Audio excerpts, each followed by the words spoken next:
క్రీస్తునందు ప్రియ సంగమ ప్రభువైన యేసుక్రీస్తు అతి పరిశుద్ధ నామమున శుభములు. దేవుడు మరొకసారి ఉదయకాలం మనల్ని ప్రేమించి ఇచ్చిన మంచి సమయాన్ని దేవుని వాక్యం కొరకై సద్వినియోగపరుచుకుందాం. ఆగస్టు మాసము 2వ ఆదివార దినము.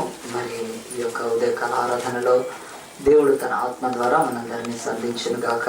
దేవుడు తన ప్రశస్తమైన వాక్కును మనకు ఇచ్చును గాక.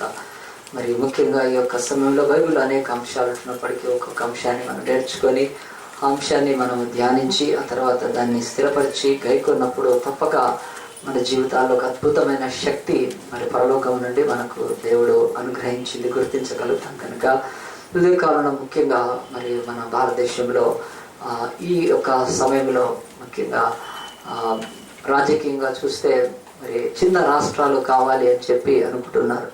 చిన్న రాష్ట్రాల యొక్క ఏర్పాటు భారత ప్రభుత్వము మరి ఇప్పుడైతే అది వీలు పడదని, ఆ తర్వాత అలాగున మరి సాధ్యపడదని కూడా చెప్తున్నప్పటికీ కూడా ఈ పోరాటాలు ఉద్యమాలతో మరి దాన్ని ఆపలేకపోతున్నారు. కనుక మరి ప్రత్యేకించి మన ఆంధ్రప్రదేశ్కి వచ్చేసే వరకు మరి తెలంగాణ మరి ఒక 10 జిల్లాలతో, ఆ తర్వాత సీమాంధ్ర ఇంకొక 13 జిల్లాలతో ఉన్నప్పుడు మరి దాంట్లో నుంచి కూడా మళ్ళీ ఈ యొక్క తెలంగాణ రాయల ఆ యొక్క సీమ లేకపోతే ఆ యొక్క 4 జిల్లాల యొక్క రాయలసీమ ప్రాంతాన్ని అడిగినప్పుడు వాళ్ళు అంటున్నారు ఈ చిన్న 4 జిల్లాలతో ఒకవేళ రాష్ట్రం ఏర్పడితే అసలు ఆదాయం ఉండదు, రెవెన్యూ ఉండదు, కనుక ఇది వీలు పడదని. ఇలాగున ఈ యొక్క చిన్నది అని వచ్చే వరకు దాంట్లో మరి నిజంగా అంటే ఎలాంటి మేలు ఉండదని చెప్పి అనుకుంటున్నారు. మరి కానీ అది యాక్చువల్గా చిన్నది ఏదైనా సరే మన జీవితాలలో మనకు చిన్న ఇల్లు, ఆ తర్వాత చిన్న జీతము, ఆ తర్వాత ఈ లోకంలో చిన్న కులము, ఇవన్నీ మనుషులకు అంత ఇష్టంగా ఉండవు. కనుక ఈ యొక్క చిన్న విషయాలు వచ్చినప్పుడు చాలా మటుకు మనుషులు దాన్ని అర్థం చేసుకోలేని స్థితిలో ఉంటారు. అయితే మరి బైబిల్ దానికి భిన్నమైన బోధ చేస్తుంది. సో నీ జీవితంలో ఈరోజు ఈ చిన్న స్మాల్ అనే దాని విషయమై బైబిల్ ఎందుకు చెప్తుందంటే అసలు మానవ జీవితమే భూమి మీద చాలా చిన్నది అన్నప్పుడు ఈ చిన్న జీవితంలో మనము దేవుడు ఏవైనా చిన్నవి మన జీవితాల్లో ఉంటే వాటిని నిర్లక్ష్యం చేస్తూ ఉన్నప్పుడు యేసు ప్రభు అయితే ఆయన బహు స్పష్టంగా చెప్పాడు. మరి ఆయన ఏమన్నాడంటే మరి 2 కాసులకు 5 పిచ్చుకలు అన్నాడు. 2 కాసులకు 5 పిచ్చుకలు అన్నాడు. 5 పిచ్చుకలు అంటే 2 కాసులకు 5 పిచ్చుకలు ఎట్లా ఇస్తారు కాదు, కానీ 2 కాసులకు మరి 2 పిచ్చుకలే అంటే 4 పిచ్చుకలే. కానీ ఒక పిచ్చుక అది ఎక్కువగా కొసరుగా వేయబడింది, అది కూడా నా దృష్టిలో మరువబడదు అని చెప్పాడు యేసు ప్రభు ఆయన మాట్లాడుతున్నప్పుడు. 2 కాసులకు 5 పిచ్చుకలు. అప్పుడు పిచ్చుకలు అమ్మేవాళ్ళు, ఇప్పుడు కూడా అమ్ముతున్నారు, పక్షులు తక్కువైపోయింది. కానీ దేవుడు ఆనాడు ఉన్న ఒక చిన్న అంశాన్ని తీసుకొని ఆ ఒక్క పిచ్చుక, కొసరు వేయబడిన పిచ్చుక, మనము రైతు బజార్కి వెళ్తే మిరపకాయలు కొంటే దాంట్లో కొసరేస్తారు 2, అది ఏదో తృప్తి కదా. పల్లీలు బఠానీలు కొనుక్కుంటే దానికే కొసరేస్తారు. అవి చాలా చిన్న థింగ్స్, చాలా చిన్న విషయాలు, కానీ దేవుడు చెప్తున్నాడు అవి కూడా మరవబడవని. సో ఈ చిన్నవి అనే విషయంలో మనకున్న అపోహను తొలగించడానికి దేవుడు మరి బైబిల్లో చాలా విషయాలు ఇచ్చాడు.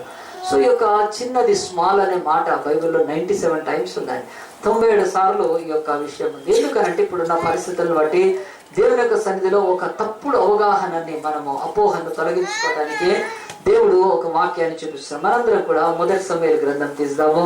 1 సమూయేలు గ్రంథము 17వ అధ్యాయం దగ్గర తీస్తే దేవుని యొక్క వాక్యము ఆనాడు ఇశ్రాయేలు యొక్క రాజ్యము అప్పుడే ఏర్పడి, ఆ రాజ్యము స్థిరపడి, ఆ రాజ్యము మరి విస్తరించటము, ఆ రాజ్యము మరి నాటుకోవడం మొదలుపెట్టిన కాలంలోనే ఈ యొక్క 1 సమూయేలు గ్రంథము 17వ అధ్యాయంలో ఒక సంఘటన రాయబడింది. ఇశ్రాయేలును సౌలు అనే రాజు పరిపాలిస్తున్నప్పుడు మరి ఆ యొక్క రాజు కాలంలో మరి దేవుని యొక్క సన్నిధిలో దేవుడి ప్రజల యొక్క రాజ్యము విస్తరించడానికి దేవుడు ఆనాడు మరి ఇశ్రాయేలు దేశాన్ని స్థాపించినప్పుడు ఆనాడు చాలా దేశాలు ఉన్నాయి. ఇశ్రాయేల్ అనే దేవుని దేశము కాకుండా, దేవుని ప్రజల దేశం కాకుండా మరి ఆనాడు మరి యెబూసీయులని, ఫిలిస్తీన్లని, అమోరీయులని, ఆ తర్వాత గిల్గాషీయులని చాలా దేశాలు ఉన్నాయి ఆ చుట్టూ కూడా. కానీ ఏ దేశంలో కూడా దేవుడు అనేవాడి యొక్క ఉనికి లేదు, వాళ్లకు దేవుడు అనే వాళ్ళ యొక్క అవగాహన లేదు. ఎక్కడ పోయినా విగ్రహాలను పెట్టుకొని పూజించటము, బొమ్మల్ని పెట్టుకొని పూజించటము, జంతువుల యొక్క, మనుషుల యొక్క, లేకపోతే జంతువు మనుషుల యొక్క కళ యొక్క విగ్రహాలను తయారు చేసుకొని ఇవే మా దేవుళ్ళు, ఇవే మమ్మల్ని సృష్టించినవి అని చెప్పి లేకపోతే ప్రకృతి వైపు తిరిగి చెట్లను, లేకపోతే సూర్యుడిని పూజించటము, చంద్రుడిని, ఇలా ఉన్న అనేక దేశాల మధ్యలో దేవుడు ఒక దేశాన్ని స్థాపించాడు. ఆ దేశం ఇశ్రాయేలు దేశం. వాళ్ళు దేవుణ్ణి ఎరిగిన వాళ్ళు. వాళ్ళు విగ్రహాలను కానీ సృష్టిని కానీ పూజించే వాళ్ళు కాదు. నిజ దేవుణ్ణి ఆరాధిస్తున్నప్పుడు ఆ దేవుడికి ఒక రూపాన్ని, ఒక బొమ్మను, ఒక ఆకారాన్ని కలిగించుకొని వాటి ఎంత సాగిలపడి వాటికి ధూప మరి నైవేద్యాలు అర్పించకుండా ఉన్న ఒక దేశం యొక్క ప్రజలు ఇశ్రాయేలీయులు ఉన్నప్పుడు వాళ్ళని దేవుడు స్థాపించింది అలాగున భౌతికంగా అన్ని రాజ్యాలను ఆక్రమించుకోమని కాదు. అలెగ్జాండర్ బయలుదేరి ప్రపంచాన్ని అంతటిని జయించాడు. చెంగిస్ ఖాన్ జయించాడు. చాలా మటుకు ఈ లోకంలోని చక్రవర్తులు. ఆ తర్వాత రోమా సామ్రాజ్యం లేచి భూమిని అంతా ఆక్రమించింది. చివరికి మన భారతదేశంకి వస్తే 1947 1947కు ముందు మన భారతదేశం ఎవరి కింద ఉండేది? బ్రిటిష్ వాడు. బ్రిటిష్ కూడా ఒక సామ్రాజ్యము. సర్వ ప్రపంచాన్ని ఏలుతూ వాటిని లోబరుచుకొని ఆ ప్రపంచ ఆ యొక్క దేశాల యొక్క సంపదను అది వాడుకుంటూ దాని మీద ఆధిపత్యాన్ని వహించి, ఇది దేవుడి ఉద్దేశం కాదు. ఇశ్రాయేలు దేశాన్ని దేవుడు స్థాపించింది అన్ని రాజ్యాల మీదకి వెళ్ళి విస్తరించి వాటిని లోబరుచుకొని దాంట్లో ఉన్న సంపదను కొల్లగొట్టి, ఇంక్లూడింగ్ కోహినూరు డైమండ్ కూడా ఎట్లా తీసుకొని వెళ్ళిపోయారు. అలాంటి పనులు దేవుడు తన రాజ్యాన్ని ఎందుకు పెట్టాడంటే ఆధ్యాత్మిక కేంద్రంగా ఉండాలని. దేవుడు ఎరగని ఈ యొక్క లోకానికి తన రాజ్యము, తన దేశము ద్వారా అనేకులకు ఆయన యొక్క ఉనికిని తెలియచేయాలని, నిజ దేవుణ్ణి ఆరాధించడానికి వాళ్ళు మరి పురిగొల్పబడాలని, సత్యాన్ని బోధించాలని, ధర్మాన్ని బోధించాలని, దేవుడు ఇచ్చిన నిబంధనను లోకి అందరినీ తీసుకొని రావాలని దేవుడు రాజ్యాన్ని స్థాపించాడు. అలాగున రాజ్యం స్థాపించబడినప్పుడు వాళ్ళకు సౌలు అనే మొదటి రాజుగా ఉన్నప్పుడు ఆ రాజు ఆ రాజ్యము మరి వర్ధిల్లుతున్నప్పుడు పక్కనున్న ఒక రాజ్యము ఫిలిస్తీ రాష్ట్రం, లేకపోతే ఆ యొక్క ఈ రోజు కూడా పాలస్తీనా అనే ప్రదేశం అదేది, వాళ్ళు లేచి వచ్చి ఇశ్రాయేలు మీద యుద్ధం చేయడం మొదలుపెట్టారు. ఆ యుద్ధం చేయడం మొదలుపెట్టినప్పుడు యుద్ధం అయితే ప్రారంభమైంది కానీ యుద్ధము కొనసాగట్లేదు. అసలు యుద్ధము ప్రారంభమైన తర్వాత కొనసాగితేనే ఓటమి జయం అనేది ఏదో ఒకటి తేలిపోతుంది. మరి అలాంటిది యుద్ధం ప్రారంభమైంది కానీ ఎంత మాత్రం యుద్ధం కొనసాగట్లేదు. దానికి కారణం బైబిల్ చెప్తుంది, ఇశ్రాయేల్ అనే దేవుని ప్రజలకు రాజు ఉన్నాడు, ఆయన సౌలు రాజు. ఫిలిస్తీన్లకు ఆయన యొక్క రాజు కాదు కానీ వాళ్ళ దగ్గర నుంచి రాజు కూడా రాలేదు. కానీ ఆ దేశంలో నుండి ఒక జైంట్, ఒక మహా రాక్షసి లాంటి వాడు లేచి వచ్చి ఇశ్రాయేలును ఛాలెంజ్ చేయడం మొదలుపెట్టాడు. మీలో ఎవడైనా సరే మరి ఆ యొక్క సౌలు రాజుకి మరి పని చేస్తున్నాడు, నా దగ్గరికి రావాలి, నాతో మాట్లాడాలి, ఇదిగో నాతోటి యుద్ధము చెయ్యాలి, గెలవాలి అని చెప్పి వాడు ఎవరికైనా ధైర్యం ఉంటే రమ్మని చెప్పి వాడు సవాలు చేస్తాడు. వాడి పేరు గుల్యాతు అని. వాడు ఎక్కడి నుంచి వచ్చాడంటే వాడు అనాకీలనే వంశంలోంచి, జైంట్స్ లోంచి వచ్చాడు. దేవుడు ఎప్పుడు తన యొక్క మరి బిడ్డల్ని లోకంలో ఉంచితే వాళ్ళకు అగేన్స్ట్ గా జైంట్స్ ఈ లోకంలో వస్తున్నారు. జైంట్స్ అంటే మహారాక్షసులు లాంటి వాళ్ళు. సో ఇంకా యేసు ప్రభు పుట్టినప్పుడు కూడా యేసు ప్రభు చాలా చిన్నగా ఉన్నాడు. మరి అప్పటికే ఈ హేరోద్ అనే ఒక రాజు, వాడు ఎంత జైంట్ లాగా ఉన్నాడు. ఆ దేశానికే రాజుగా ఉండి, ఆ దేశానికే అధిపతిగా ఉండి యేసు ప్రభువుని పురిటిలోనే చిన్న బిడ్డగా ఉన్నప్పుడే చంపి పారేయాలని చెప్పి వాడు హేరోదు రాజు. మనందరికీ ఆ యొక్క క్రిస్మస్ కథలో తెలుసు. అలాగున అనేక సార్లు దేవుడి రాజ్యాన్ని పురిటిలోనే చంపేయాలనే ఆలోచన సాతాను చేస్తూ, సాతాను యొక్క వాళ్ళని నీ జీవితంలో నా జీవితంలో కూడా ఇది చాలా దగ్గర అనుభవం. మనం ప్రార్థన నేర్చుకుందామన్నా, వాక్యం బైబిల్ స్టడీకి వెళ్దామన్నా, దేవుడి వాక్యాన్ని నేర్చుకుందామన్నా, మన ఇంటిలోనే మనకు తెలియకుండా మనల్ని సాతాను మనల్ని ఏం చేస్తాడంటే అణిచివేయాలని ప్రయత్నం చేస్తాడు. ఈ బైబిల్ చెప్తుంది అలాంటి ఒక సంఘటన వచ్చినప్పుడు, దేశం మీదకి పెద్ద పెను ప్రమాదం వచ్చినప్పుడు, ఒక జైంట్ వాడు మహారాక్షసుడు లాంటి వాడు ఉన్నత దేహం కలిగిన ఆ యొక్క గొల్యాతు వచ్చినప్పుడు దేశంలో ఎవ్వరు ముందుకు వెళ్ళలేకపోయారు. వాడు అన్నాడు, రండి నేను మిమ్మల్ని ముక్కలుగా చేసి ఆకాశ పక్షులకు జంతువులకు వేస్తానంటున్నాడు. మరి అలాంటి టైంలో వీళ్ళ దగ్గర ఆయుధాలు లేక కాదు, యుద్ధ సామాగ్రి లేక అన్నీ ఉన్నప్పటికీ కూడా వాడి ముందు నిలబడే శక్తి మాత్రం ఎవరికి సరిపోవట్లేదు. సో కనుక ఈరోజు దాన్ని మనం మామూలు భాషలో ట్రాన్స్లేట్ చేసుకుంటే ఈరోజు శోధన కూడా అలా ఉంటుంది. దేవుని బిడ్డ ఎదుట ఎంత పెద్ద శోధనగా ఉంటుంది అంటే ఆ శోధనను జయించలేవు కదండి. ఆడిసేల్లో నువ్వు షాప్ దాటి వెళ్ళలేవు, కొనాల్సిందే కదా. వస్తువు చూసినా, బంగారాన్ని చూసినా, ఈ లోకంలో వాహనాలను చూసినా, ఈ లోకంలో ఇంకా నీ బలహీనత ఏదో దానికి తగ్గట్టుగా ఎదురుగా శోధన ఉంటది. ఆ శోధనను జయించడం ఎవరి వల్ల కాదు. ఈరోజు మనందరి జీవితాల్లో మనల్ని ఆత్మీయంగా నాశనం చేసి మట్టు పెట్టి మనల్ని లోపరుచుకొని మనము అనే ఆ యొక్క దేవుని బిడ్డ అనే ఒక ఉనికిని లోకంలో లేకుండా చేయడానికి మేము ముందొచ్చే శోధన ఈ గొలియాతులాగా ఉంటుంది. నువ్వు టాలరేట్ చేయలేవు, దాన్ని సహించలేవు. ఆ పాపాన్ని చేయాల్సిందే, ఆ పాపానికి లోబడాల్సిందే, దానికి మనం సమర్పించుకోవాల్సిందే. కానీ అలాంటి పరిస్థితుల్లో దేవుని వాక్యం చెప్తుంది, ఇశ్రాయేల్ అందరూ అలాగున్నప్పుడు దేవుడు ఒక చిన్న యవనస్తుని లేపాడు. ఆయన గురించి ఈ యొక్క బైబిల్లో స్పష్టంగా ఆ యొక్క 1 సమూయేలు గ్రంథం 17వ అధ్యాయంలో ఉన్నప్పుడు దేవుని యొక్క వాక్యం చెప్తుంది, ఈ యొక్క చిన్న కుమారుడు లేకపోతే యెషయా కుమారుడైన ఈ యొక్క దావీదు అనే అతను దేవుని యొక్క వాక్య ప్రకారం చూస్తే 38వ వచనం తర్వాత, పిమ్మట సౌలు తన యుద్ధ వస్త్రములను దావీదునకు ధరింపచేసి, దేవుని యొక్క వాక్యం చెప్తుంది, దావీదునకు ధరింపచేసి రాగి శిరస్త్రాణం ఒకటి అతనికి కట్టి యుద్ధోపకరణం తొలగించాను. ఈ సామాగ్రి దావీదునకు వాడుక లేదు కనుక తాను తొడిగిన వాటిని ఎన్నో పైన కత్తి పట్టుకొని వెళ్ళగలిగినది లేదు చూచుకున్న తర్వాత దావీదు, ఇవి నాకు వాడుక లేదు, వీటితో నేను వెళ్ళలేనని సౌలుతో చెప్పి వాటిని తీసివేసి, ఈ దావీదు అనే యవనస్తుడు గొర్రెలు కాసుకునేవాడు. యుద్ధము ఆగిపోయి ఉన్నప్పుడు, యుద్ధము ముందు కొనసాగున్నప్పుడు అతడు యుద్ధ భూమికి తన తండ్రి చేత పంపించబడి తన అన్నలు యుద్ధంలో ఉన్నారు, సైన్యంలో ఉన్నారు. అలాంటి నిన్న మొన్న మరి పాకిస్తాన్ నుంచి మరి ఆ యొక్క ఫైరింగ్ జరిగినప్పుడు మన ఇండియన్ ఆర్మీలో 5 జవాన్లు చచ్చిపోయారు. ఎంత దుఃఖకరం కదా, 5 జవాన్లు పాపం. వాళ్ళు యాక్చువల్గా కాపలాగా వస్తున్నారు, యుద్ధం ఏమి జరగట్లేదు, అయినా వాటికి ఆ యొక్క పాకిస్తాన్ ముష్కర్లు కాల్చి పారేసేసారు.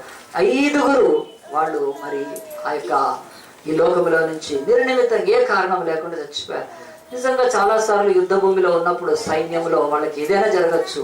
మరి ఇక్కడ కూడా బైబిల్ చెప్తుంది, దావీదు అనేవాడు యెషయాకు 8వ కొడుకు, చిన్నవాడు, అతడు ఏమి పెద్దవాడు కాదు, గొర్రెలు కాసుకుంటూ ఉన్నాడు. వాళ్ళ నాన్న పిలిచి చెప్పాడు, యుద్ధము జరుగుతున్న భూమికి నువ్వు వెళ్ళి అక్కడ నీ అన్నలు ఉంటారు, వాళ్ళ యొక్క క్షేమాన్ని తెలుసుకో, అక్కడ వాళ్ళకు ఈ కొంత ఆహారం, ఈ యుద్ధ భూమిలో ఉన్న వాళ్లకు ఆహారం కొరతగా ఉండదు కనుక మన ఇంటి నుంచి తీసుకెళ్ళి ఉన్నాం. ఈ యొక్క దావీదు వెళ్ళి అక్కడ పరీక్షించినప్పుడు, అక్కడ చూసినప్పుడు యుద్ధము జరగట్లేదు. ఎందుకు యుద్ధం జరగట్లేదని దావీదుకు చెప్పారు. గొలియాతు అనే ఒక మహాపరాక్రమంతుడు మన దేశాన్ని అడ్డగిస్తున్నాడు, ఎదురుగున్నాడు అన్నప్పుడు వెంటనే ఆ యొక్క దావీదు ఏం చేశాడంటే, నేను యుద్ధం చేస్తానన్నాడు.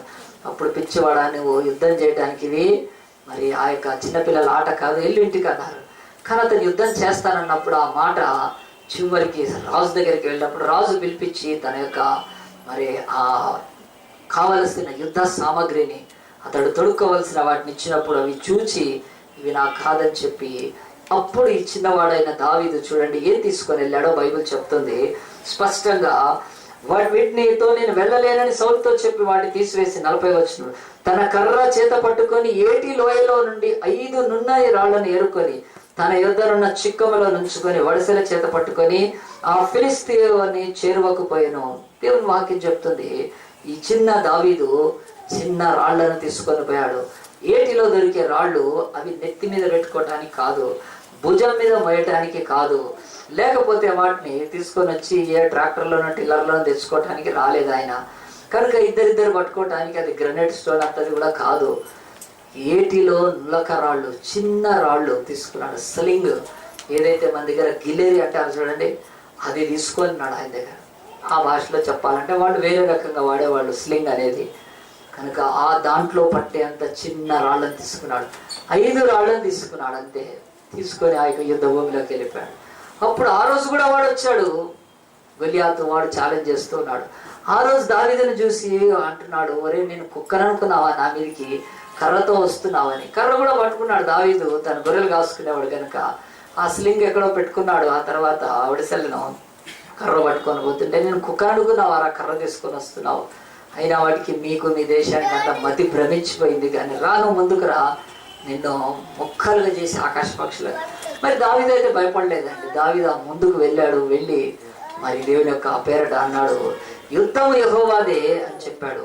కత్తి చేత ఈట చేత దేవుడు ఆయన జయమునిచ్చేవాడు కాదు, ఈరోజు నీ పని అయిపోయిందిరా అన్నాడు అని ఒక్కసారి ఆ రాయిని తిప్పి వాడి నుదుట కొట్టినప్పుడు వాడు కింద పడిపోయాడని దావీదు పరిగెత్తుకుంటూ వెళ్ళి మరి ఆ యొక్క వాడి తల నరికి, వాడి కత్తితోటి నరికి ఆ తలను తీసుకొని ఆయుధాలు తీసుకొని వచ్చినప్పుడు ఒక్కసారి ఫిలిస్తీన్లు భయపడిపోయి వాళ్ళ యొక్క సైనికుడు లేకపోతే వాళ్ళ ముందున్న ఆ మహాశూరుడు కూలిన తర్వాత వాళ్లకు భయం వేసి పారిపోతుంటే ఇశ్రాయేలీయులు వెళ్ళి వాళ్ళను హతమార్చి ఆ రోజు దేశానికి విడుదల కలిగింది. ఎందుకు ఈ మాటలు చెప్తున్నాను? ఇది సండే స్కూల్ కథ. ఇది 1,000 సార్లు అయినప్పటికీ బైబిల్లో ఇంకా దీంట్లో ఒక మిస్టరీ ఉంది. ఏమిటంటే బైబిల్ చెప్తున్నది, దావీదు వెళ్ళి ఆ యొక్క ఫిలిష్తీని కొట్టినప్పుడు దేవుని వాక్యం చెప్తుంది ఒక 4 సంగతులు దీంట్లో జరుగుతూ ఉన్నాయండి. దేవుడు అంటున్నాడు, ఈరోజు చిన్నది అనే దానికి దేవుడు చెప్తున్నాడు. మరి దేశంలో పెద్ద పెద్ద వాళ్ళు ఉన్నారు, దేశంలో పెద్ద పెద్ద యుద్ధ నైపుణ్యులు ఉన్నారు, యుద్ధ నైపుణ్యత కలిగిన వాళ్ళు ఉన్నారు. దేశంలో మరి ఆ యొక్క కత్తిని, ఈటెను, విల్లును, అంబుని అన్నిటిని వాడగలిగిన వాళ్ళు ఉన్నారు. వేగంగా రథాలను తీసుకొని పోయి యుద్ధం చేయగలిగిన వాళ్ళు ఉన్నారు. కానీ వీళ్ళందరూ ఉన్నప్పటికీ బైబిల్ అంటుంది, ఆ పెద్ద పెద్ద దేవుడు అంటున్నాడు ఒక చిన్న బాలుని తీసుకొని దేవుడు అంటున్నాడు ఒక పెద్ద జైంట్ని కొట్టాడు, ఒక మహోన్నత దేవస్థలు కొట్టాడు. దేవుడు అంటున్నాడు మన జీవితాల్లో మనం చిన్నవారం అనుకోవటానికి లేదు. దేవుడిని ఎదుట ఉన్న ఎంత పెద్దవారినైనా సరే జయించటానికి ఇదిగో దావీదు లాగాను ఆయన చేతిలోని జీవితాన్ని పెడితే చాలు. రెండోది బైబిల్ చెప్తుంది, ఇదే దావీదు యొక్క జీవితంలో చూస్తే, మరి దావీదు ఎప్పుడైతే ఈ యొక్క చిన్నవాడు అనుకుంటున్నాడో, కానీ చిన్నవాడు కంటే కూడా అవతల ఉన్న పెద్ద యుద్ధము నేర్చుకున్నవాడు. దావీదు గొర్రెలు కాసుకునేవాడే. గొర్రెలు కాసుకునే ఒక వృత్తి, అది చాలా చిన్న వృత్తి. ఈరోజు చాలా తక్కువగా చూసేది. చాలా మంది కూడా ఏమన్నా అంటారంటే, కోపం వస్తే ఏరా గాడిదలు కాస్తావా అంటారు. లేకపోతే అలాగే ఒక తక్కువ మాట ఉపయోగిస్తే దేవుడు అంటున్నాడు ఆ చిన్న వృత్తి, గొర్రెలు కాసుకునే వృత్తి, ఎక్కడ పెద్ద యుద్ధాన్ని చేస్తూ ఆ యొక్క గొల్యాతు వలె దేశానికి ఒక పెద్ద అండగా అభయంగా ఉన్నా దేవుడు అంటాడు చిన్న వృత్తి, నువ్వెప్పుడు కూడా నువ్వు చేసే చిన్న పనిని బట్టి కాదు, టైం వచ్చినప్పుడు దేవుడు పెద్ద దాని కొరకు నేను వాడుకుంటాడు. ఆ క్రమంలో ఉన్న వాళ్ళందరూ పనికిరారు, చాలా చిన్న వృత్తి. అంతేకాదు బైబిల్ చెప్తుంది, ఈ యొక్క దావీదు చిన్న ఆ యొక్క రాయిని తీసుకొని ఆ యొక్క పెద్ద ఆయుధాలు కలిగిన వాడు. అంటే రాయి ఎక్కడ, ఆయుధాలు ఎక్కడ? రాయి ఏటిలో పోయి ఏరుకున్న రాయి, మరి అలాగున్న ఆయుధం ఏరుకోరు, ఆయుధాన్ని తయారు చేస్తారు, ఆయుధాన్ని సాధన చేస్తారు, ఆయుధాన్ని పట్టుకుంటారు, ఆయుధంతో మనుషుల యొక్క దానికి పదును పెడతారు. దేవుడు అంటున్నాడు మరి చిన్న రాయి పెద్ద ఆయుధాల ఎదుట అది గెలిచింది. దేవుడు అంటున్నాడు ఈరోజు నీ జీవితంలో చిన్న టాలెంట్ ఏది ఉందో ఆయుసేసిన అనుకోవద్దు, నాకు చిన్న టాలెంట్ ఉంది. లోకంలో చాలా మంది పెద్ద పెద్ద టాలెంట్. దేవుడు అంటున్నాడు ఆ పని అవసరం లేదు, చిన్న టాలెంట్ అయినా ఆ చిన్న టాలెంట్ ఇది ఆ రాయి పెట్టి తిప్పి తన గొర్రెలు కాసుకోవటానికి వచ్చే నక్కల్ని కొట్టింటాడు చాలా సార్లు కదా. ఒక్కొక్క నక్కను కొట్టినప్పుడు అవి కన్ను పోయి ఉంటాయి కనుక మళ్ళీ ఒకసారి దావీదు గొర్రెల్ని చూసి ఉంటావు కనుక ఇట్లా తిరుగుతూ ఉంటుంటాయి నక్కలు. ఎందుకంటే ఇంకోసారి వస్తే ఈ కన్ను కూడా పోతుంది. దావీదు అంత చక్కగా తన గొర్రెల మీదకి వచ్చే నక్కలను కానీ లేకపోతే క్రూర జంతువులను కొట్టడానికి ఆయన వాడిన సామాన్యమైనది అసామాన్యమైన ఆ యొక్క గొల్యాతు దగ్గర ఉండే పాకు, వాడి యొక్క మరి శిరస్త్రాణమే కానీ కత్తి, కటుకం ఇవన్నీ కూడా పనికిరావు. దేవుడు అంటున్నాడు నీ లైఫ్లో ఏదో చిన్న టాలెంట్, ఆ టాలెంట్ తీసుకొని వెళ్ళి దేవుడి దగ్గర పెట్టు. ఆ టాలెంట్ చాలు, నువ్వు దేవుడి దగ్గర దాన్ని తీసుకోలేరు. చాలా మంది నాకు ఏది రాదు అది రాదు అంటారు. చాలా మంది చిన్న చిన్న పనులు చేసుకునేవాళ్ళు, చిన్న చిన్న ఆ యొక్క టాలెంట్స్ కలిగిన వాళ్ళు ఉంటారు. దేవుడు అంటున్నాడు వద్దా, అలాగునా దేవుడి యొక్క వాక్యం చెప్తుంది దావీదుని అలాగని చేశాడు. అంతేకాదు బైబిల్ చెప్తుంది దావీదులో ఇంకొక చిన్న విషయము, చిన్న పౌరుషము దావీదికి. ఏం పౌరుషం అండి? దేవుని యొక్క సన్నిధిలో వాడు వచ్చి 40 దినాలు దూషిస్తున్నాడు. ఇశ్రాయేలుకు దేవుడు లేడు, ఇశ్రాయేలును జయించేది మేమే, ఇశ్రాయేలు ఎవరిని నమ్ముకుంటారు యెహోవా అని చెప్పి వాడు సున్నతి చేసిన ప్రజలను ప్రతిదినము దూషిస్తూ ఉన్నాడు. ఈ రోజు కూడా చాలా మంది క్రైస్తవేతరులు క్రైస్తవులను మరి ఆ యొక్క కులం పెట్టి దూషిస్తూ ఉంటారు. వీళ్ళు తక్కువ కులస్తులు అని చెప్పి, వీళ్ళు ఊరి బయట ఉండే వాళ్ళని చెప్పి ఒక కులం పెట్టి దూషిస్తూ ఉంటారు. ఆనాడు ఫిలిస్తీన్ దేశము దాదాపుగా చాలా అభివృద్ధి చెందిన దేశము, దేశాలను స్వతంత్రించి ఆక్రమిస్తున్న దేశం కనుక ఫిలిస్తీన్ ఎదుట ఈ యొక్క సౌలు లేకపోతే ఇశ్రాయేల్ అనే ఒక చిన్న రాజ్యము అది పెద్దగా అనిపించలేదండి వాళ్లకు. వాడంటున్నాడు ఆ యొక్క దేశాన్ని, దేవుణ్ణి, వాళ్ళ జాతిని పట్టుకొని తిడతా ఉన్నాడు. చాలాసార్లు మన బ్రతుకుల్లో కూడా ఆలోచించండి. దేవుని యొక్క వాక్యం చెప్తుంది వాడి అలాంటి దూషణకి చిన్న రోషము ఎవరికి? దావీదుకి చిన్న రోషం అండి, చాలా చిన్న రోషం. ఏమిటంటే సున్నతి కలిగిన మమ్మల్ని సున్నతి లేని వీడు దూషిస్తాడా అని అంటే దేవుని యొక్క సన్నిధిలో మన జీవితాల్లో చాలాసార్లు గుర్తుపెట్టుకోండి. ఈరోజు మన బ్రతుకుల్లో ఈ చిన్న రోషము, ఈ చిన్న పౌరుషం అనేది మన బతుకుల్లో మరి కరెక్ట్ భాషలో ఏడిస్తే నిజంగా అది మన బ్రతుకుల్లో ఉంటే పెద్ద గొల్లియాతులను కొడతాడండి నీ లైఫ్లో దేవుడు. ఈరోజు నేను బాప్తిసం తీసుకున్న బిడ్డనే, నేను ఈ పాపం చేయొచ్చా, నేను దేవుని యొక్క బల్లలో చేయివేసే బిడ్డనే, నేను ఈ తప్పు చేయొచ్చా, తెలిసి నోటితో అబద్ధాలు ఆడుతూ, పచ్చి అబద్ధాలు ఆడుతూ అలాగనున్నప్పుడు దావీదుని ఒక్కసారి పోల్చుకోండి. దావీదు వాళ్ళను పుట్టినప్పుడే 8 సున్నతి చేసేవాళ్ళు. వాళ్ళ యొక్క ఆచార ప్రకారం మనకి ఈరోజు బాప్తిసం ఎలాగున్న రక్షణ పొందడానికి యూదులు అనే వాళ్ళందరికీ కూడా పనిచేస్తారు. సో సున్నతి కలిగిన ప్రజలు వాళ్ళు విగ్రహాలను మొక్కరు, బొమ్మలను మొక్కరు, ఈ లోకపు ఏ దేవతను ఆశ్రయించరు. కనుక ఈరోజు ఈ యొక్క గొప్ప ఆ యొక్క ఆధిక్యత ఏమిటంటే సకల ప్రపంచంలో సున్నతి చేయబడ్డము. మనం కూడా చాలాసార్లు చేస్తుంటాం. మన యొక్క వీధుల్లో నుంచి బొమ్మలు పోతున్నప్పుడు వాటికి రంగులు పెట్టి, వాటికి అవి పెట్టి ఇవి పెట్టి ఊరేగిస్తున్నాం. వాటిని చూసినప్పుడు మనకు నిజంగా రోషం కలుగుతుంది. ఎందుకు తెలుసా? పనికి మాలిన బొమ్మలు మొక్కుతున్నారు కదా. పనికి మాలినమైన ఆ యొక్క నీళ్ళలో తీసి నూకేసే బొమ్మల్ని, ఆ తర్వాత కదిలితే లేకపోతే నూకితే పడిపోయే బొమ్మల్ని దేవుళ్ళ నమ్ముతున్నారు. కనుక వాళ్ళని చూసినప్పుడు మనకు కలుగుతుంది. వాళ్ళు ఆచరించే ఆచారాలు, వాళ్ళు మొక్కులను చూసినప్పుడు, వాళ్ళు పడే పాటలను చూస్తున్నప్పుడు చాలా ఎంత బాధ అనిపిస్తుంది అంటే ఒకవైపు, ఇంకోవైపు రోషం కూడా అనిపిస్తుంది. ఏంటంటే దేవా ఎంత గొప్ప దేవుడు మేము కలిగి ఉన్నాము. ఇదిగో ఈ దావీదు చిన్న రోషము కలిగి దేశానికి వచ్చిన పెద్ద అపవాదం తొలగించాడండి. నిజంగా అలాంటి రోషము దావీదుకు తప్ప ఎవరికి లేకుండా పోయింది. మన దేవుడు మనకి ఏమై ఉన్నాడు, మన దేవుడు మనకి ఏమిచ్చి ఉన్నాడు, మనం దేవుని ద్వారా ఏమి పొందగలిగామో అది మన బ్రతుకుల్లో రోషంగా ఉండాలి. కనుక మనం ఎట్టి పరిస్థితుల్లో ఈ లోకంలో దేన్ని ఆరాధించే వాళ్ళం కాదని ఆ యొక్క పెద్ద గొల్లియాతు ఎదురుగా నిలబడ్డప్పుడు, వాడి యొక్క దూషణకు ఎదురుగా నిలబడ్డప్పుడు ఈ చిన్న దావీదులో రోషం ఉంది. మరి అంతకుముందు 40 దినాలు వాడు ఈ దేశాన్ని దూషిస్తుంటే కదండి, కదా మనకు కూడా ఎవరైనా 2-3 మాటలు అంటే ఇదంటాం, కానీ కొంచెం వాడు మాటలు మారవగానే ఏమవుతుంది? ఇక కోపం వచ్చేస్తా లేదండి. ఎంత ఎక్కడి నుంచో పుట్టుకొని అసలు వాడు మీ అమ్మ అన్నాడు అనుకోండి, ఏరా అని చెప్పి ఇక వెళ్ళిపోతారండి కదా. కొంచెం ఆంధ్ర వాళ్ళు, తెలంగాణ వాళ్ళు అంటే తెలంగాణ లేచిపోతున్నారు కదా. ఈరోజు పెద్దగా వెళ్ళిపోయిందండి. అంటే ఎంత రోషం అండి కదా. మన యొక్క ప్రాంతం విషయమై, మన యొక్క తల్లిదండ్రుల విషయమై, మన కులం విషయమై, మన మతం విషయమై ఎప్పుడైనా ఎవరైనా అది పెట్టి దూషించినప్పుడు ఎక్కడి నుంచో లోపలి నుంచి వస్తుందండి కదా. ఎంత కోపము క్రోధం వస్తుంది. నిజంగా అది ఎట్లా వస్తుంది అని అంటే దేవుని వాక్యం చెప్తుంది, ఆత్మ విషయమైన ఆ యొక్క రోషము ఈ చిన్న దావీదులో ఉండింది. కనుక 40 దినాలు వాడు దేశాన్ని వచ్చి దూషించినా కానీ చిన్న రోషము బైబిల్ చెప్తుంది పెద్ద ఆ యొక్క గొల్లియాతు యొక్క దూషణను నుంచి దేశాన్ని కాపాడింది. చివరిగా దేవుని వాక్యం చెప్తుంది, చిన్న విశ్వాసము, it's a very little faith, కానీ పెద్ద కార్యాన్ని చేసిందండి. హల్లెలూయా. చిన్న ఫెయిత్ ఇది. ఏంటి చిన్న ఫెయిత్? ఒక చిన్న వాళ్ళు వెళ్ళి ప్రభువా నేను నాకు తోడుగా ఉంటాను, నేను గెలుస్తాను అని చెప్పి ఒక చిన్న లిటిల్ ఫెయిత్ ఎంత పెద్ద గొప్ప కార్యాన్ని చేసిందని ఆలోచించండి.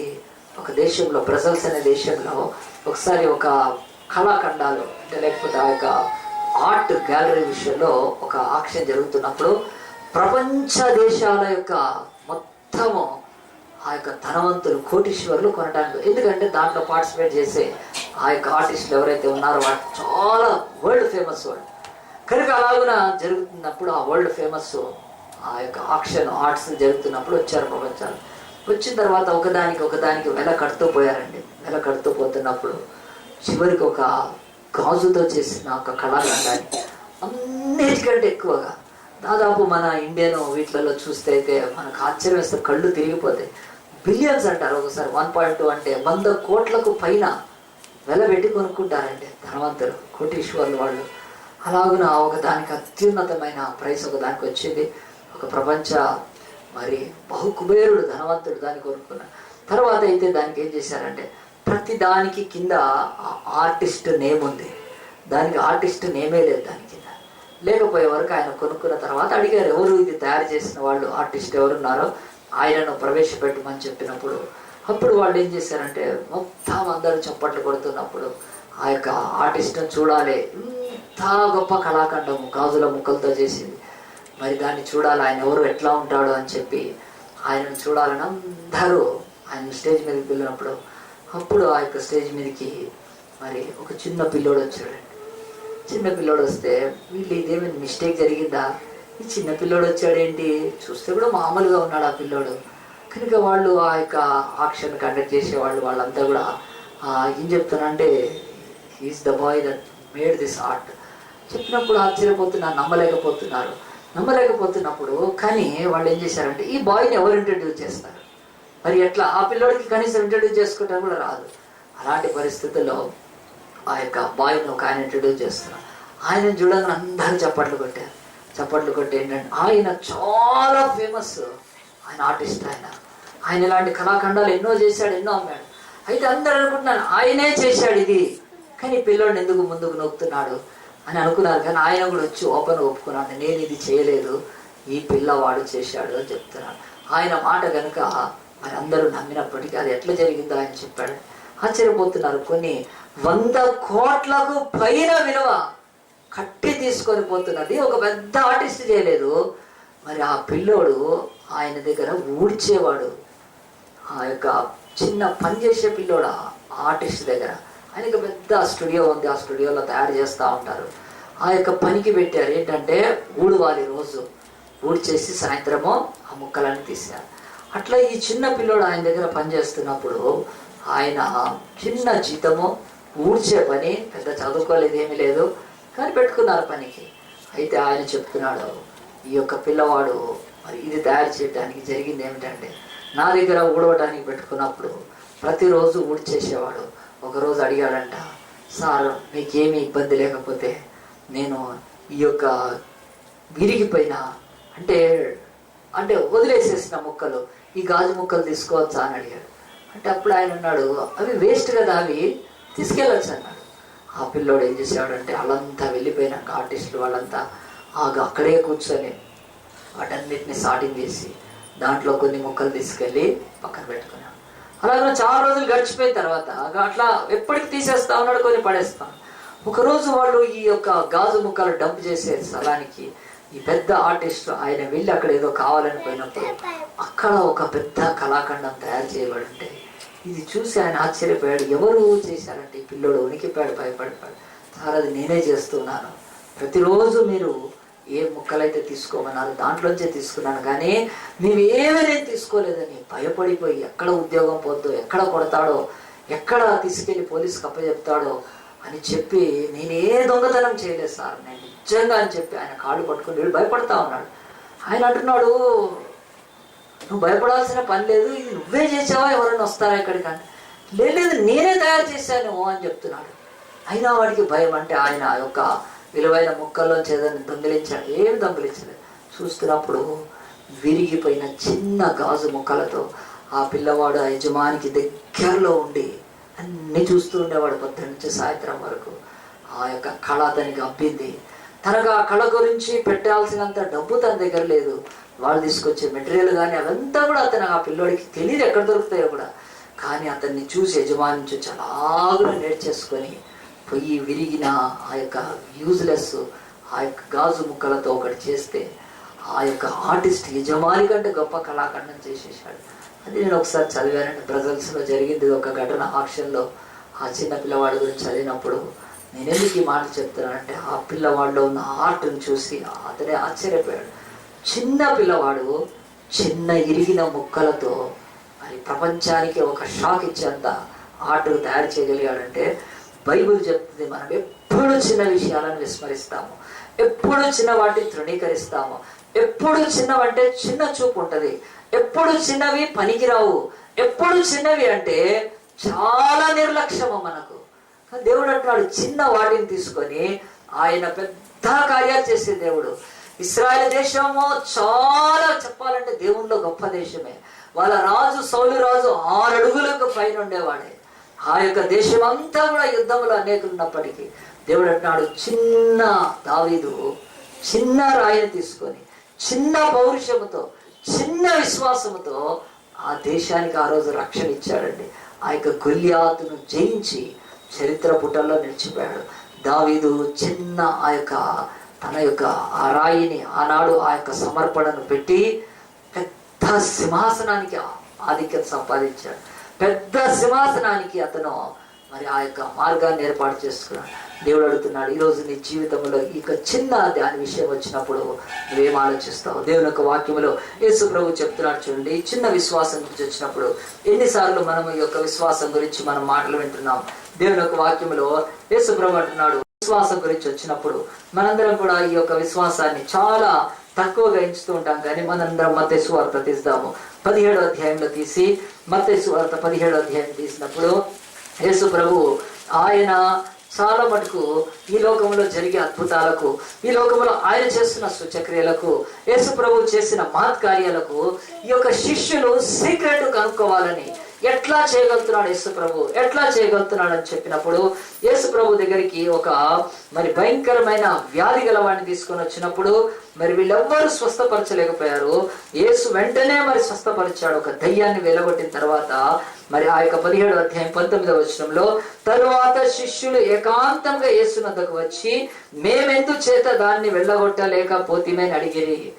ఆ యొక్క ఇశ్రాయేలు దేశం అంతా కూడా ఎందుకు మేము గొల్యాతును గెలవలేకపోతేమే, మేమెందుకు గొల్యాతును ఎదిరించలేకపోతేమే, ఎందుకు మేము గొల్యాతు ఎదుట నిలబడలేకపోతేమే అని చెప్పి ఆనాడు కూడా ఇశ్రాయేల్ అందరూ అలాగునే చేష్టలు ఉడికిపోయి భయముతో ఓటమి అంచుల్లో నిలబడ్డప్పుడు యేసు ప్రభు ఆనాడైనా ఈనాడైనా వాళ్లకు ఒక వ్యక్తికి చెప్పేది, అందుకు ఆయన అంటున్నాడు, మీ అల్ప విశ్వాసము చేతనే మీరు గొల్యాతును ఆనాడు వెళ్ళగొట్టలేకపోయినా, ఈ రోజు ఇదిగో ఈ యొక్క దయ్యాన్ని వెలగొట్టలేకపోయినా అల్ప విశ్వాసం, మీరు ఆవగింజంత విశ్వాసం, మస్టర్డ్ సీడ్ అంటారు.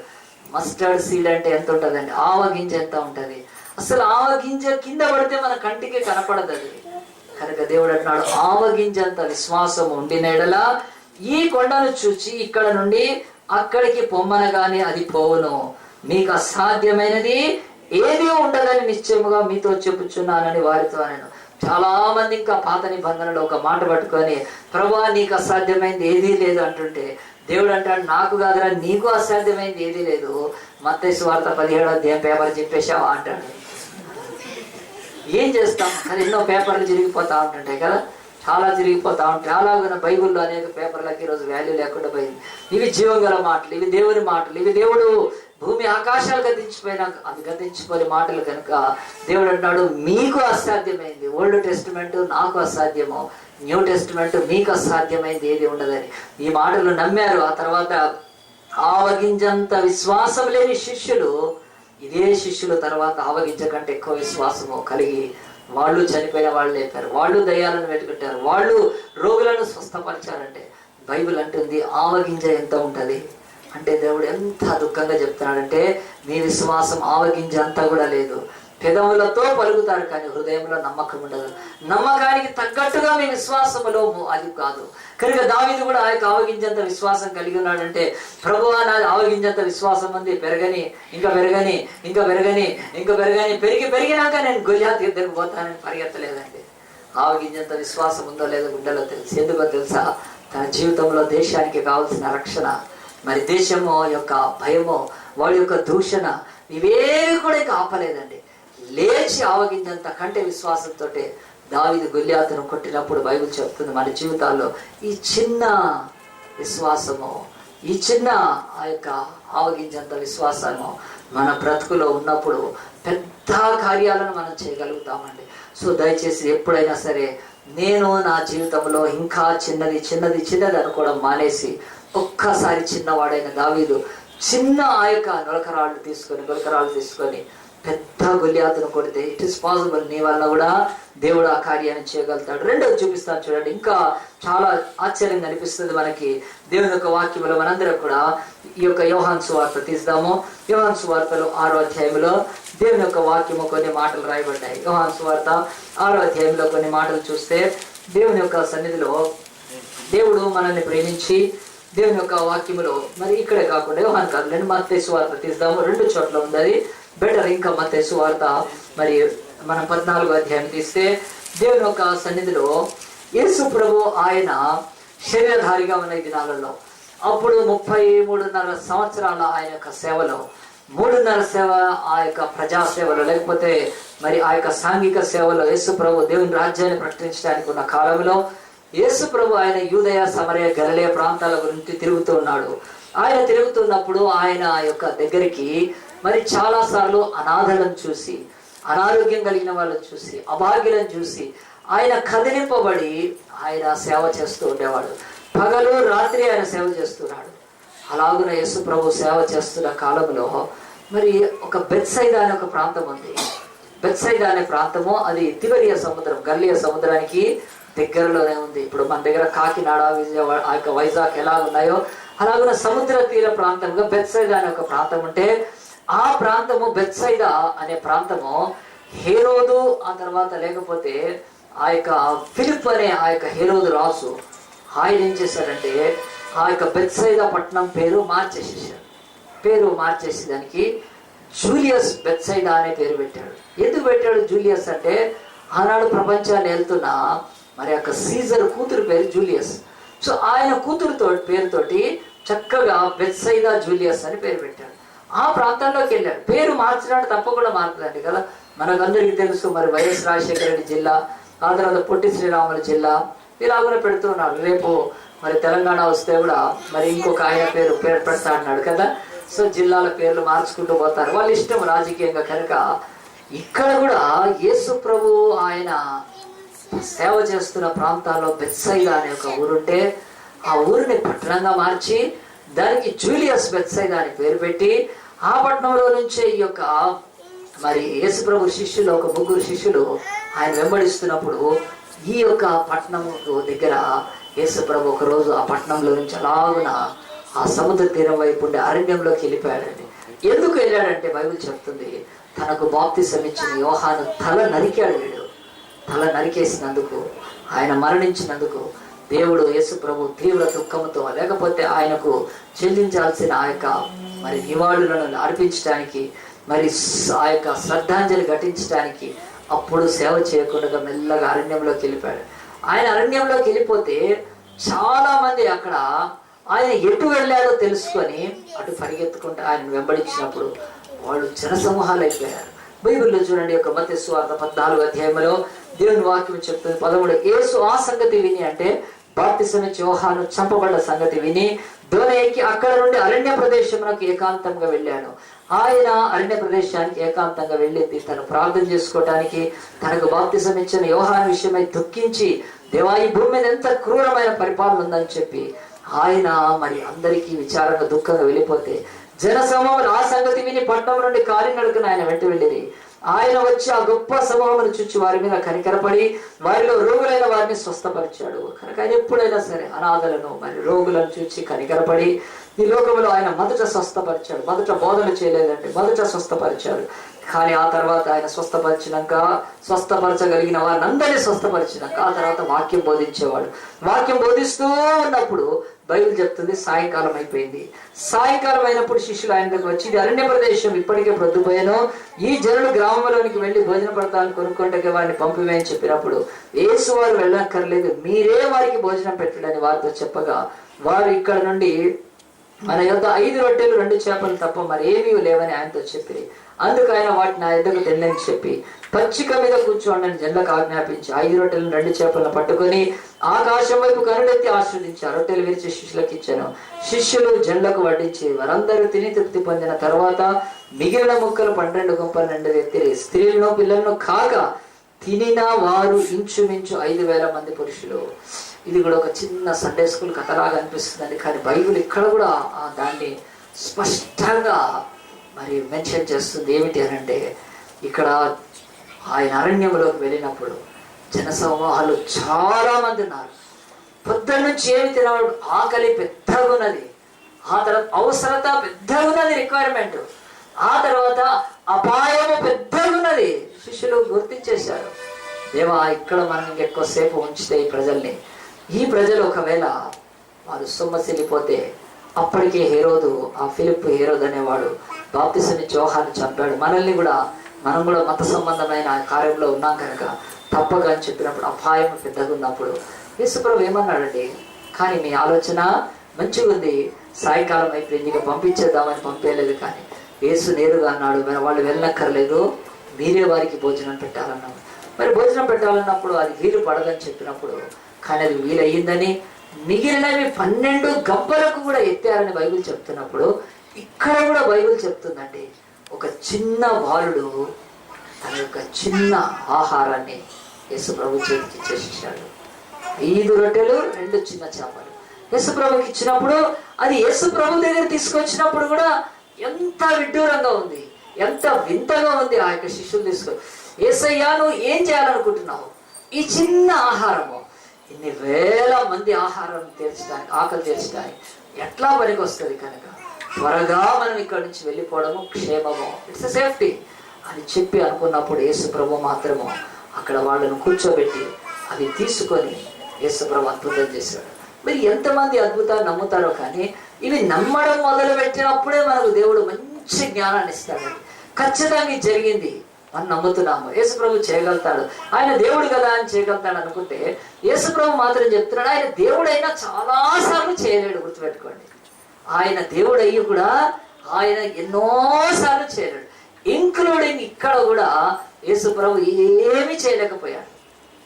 శిష్యులు కానీ, వాళ్ళ అవిశ్వాసం కానీ, వాళ్ళ యొక్క అంచనాలు కానీ, వాళ్ళ యొక్క భయము కానీ, అక్కడ ఉన్న వాళ్ళ యొక్క ఆకలి తొందర కానీ, ఇవన్నీ కూడా యేసు ప్రభు ఏమీ చేయలేడండి. బైబిల్ ఒకటే చెప్తుంది, దేవుడు ఇప్పుడు కూడా చేయాలంటే ఆయనకు ఇవ్వాల్సిన ఆ చిన్నది ఆయన చేతిలో పెడితే. హల్లెలూయా. బైబిల్ చెప్తుంది నీ జీవితంలో కూడా ఏదైనా చిన్నది ఆయనకి ఇచ్చిన తర్వాత చేయగలుగుతాడు. అది స్పష్టంగా కనపడుతూ ఒక 4 సంగతులు ఇక్కడ కూడా బైబిల్లో రాయబడి చూడండి. ఈ చిన్నది దేవుని యొక్క చేతిలో పెట్టినప్పుడు, ఈ చిన్న రొట్టెల ఆ యొక్క ఆహారాన్ని యేసు ప్రభు చేతిలో పెట్టినప్పుడు, వేల మంది ఉన్నప్పుడు అది వింతగా ఉండొచ్చు, కానీ దేవుడికి ఏం వింత లేదండి. ఇచ్చిన తర్వాత లేదు, ఇయ్యక ముందే వింత. కానీ మొట్టమొదటిది 15వ వచనంలో సాయంకాలం అయినప్పుడు, మొట్టమొదటిగా గుర్తుపెట్టుకోండి, ఒక చిన్నది దేవుడికి ఇచ్చినప్పుడు, సాయంకాలం అంటే టైంతో పని ఉండదు. వాడు సాయంకాలం అయిపోయింది, ఇక మనము చీకటి పడిపోతుంది. ఇప్పుడు మనం చేసే ఏ ప్రయత్నం కూడా ఫలించదు. చాలా సార్లు దేవుని బిడ్డలు ఏం చేస్తారు తెలుసా? టైం అయిపోయింది, ఇక ఇది కాదు అంటే టైంతో ముడిపెడతారు దేవుడి యొక్క అద్భుతానికి. కాలంతో ఈ యొక్క లోకములో దేవుడి యొక్క శక్తిని ముడిపెడతారు.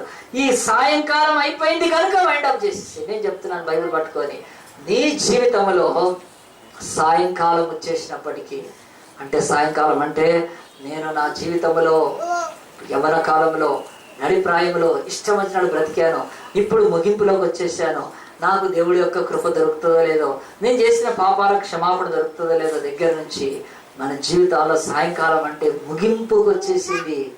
ఇంకా ఏమన్నా అవుతుందా? ఒక కొడుకు కోడలు ఉన్నారు, వాళ్ళిద్దరి కేసు కోర్టులో ఉంది, ముగింపుకు వచ్చేసింది. ఇంకా మనం అనుకున్న ఫేవరబుల్ ఆ యొక్క డిసిషన్ మన పక్షం వస్తుందా? అంటే చాలా సార్లు ఇప్పటి వరకు చాలా మనం ఖర్చు పెట్టేసాం, మన దగ్గర ఏమీ లేదు, ఇంకా అంతా అయిపోయే సమయంకి వచ్చాం, ఇప్పుడు దేవుడు ఏదైనా నాకు చేస్తాడు. బైబిల్ చెప్తుంది సాయంకాలం అయిపోయినప్పుడు దేవుడు ఆయన నీ జీవితంలో ఒక చిన్న దాన్ని తీసుకొని, ఆ సాయంకాల సమయంలో అంటే రొట్టెలు చేద్దామన్నా, రొట్టెలు అక్కడ మరి కాలుస్తామన్నా, రొట్టెలు తెస్తామన్నా సమయం సరిపోదంటున్నారు వాళ్ళు. దేవుడు నీ లైఫ్లో సాయంకాలం వచ్చేసిందా? నాకు ఇంకా చదువు రాదు, నాకు ఇంకా ఉద్యోగం దొరకదు, నాకు ఇంకా వివాహం కాదు, ఏదో ఒక సాయంకాలానికి మనుషులు అవిశ్వాసంతో చేరుకుంటున్నారండి. దేవుడు అంటున్నాడు భూమిని ఆకాశాన్ని ఆయన సృష్టించాడు, కాలగతులు ఆయన వశంలో ఉన్నాయి. ఆ సాయంకాలము ఎవ్వరు చేయలేకపోయినా ఆయనకైతే భూమి ఆకాశం లోబడతాయి. ఆ సాయంకాలాన్ని అలాగనే ఆపి ఆయన ఇంకెన్నో గంటలు కూడా అలాగనే దాన్ని కొనసాగించగలుగుతాడు, అంటే ఆపేయగలుగుతాడు.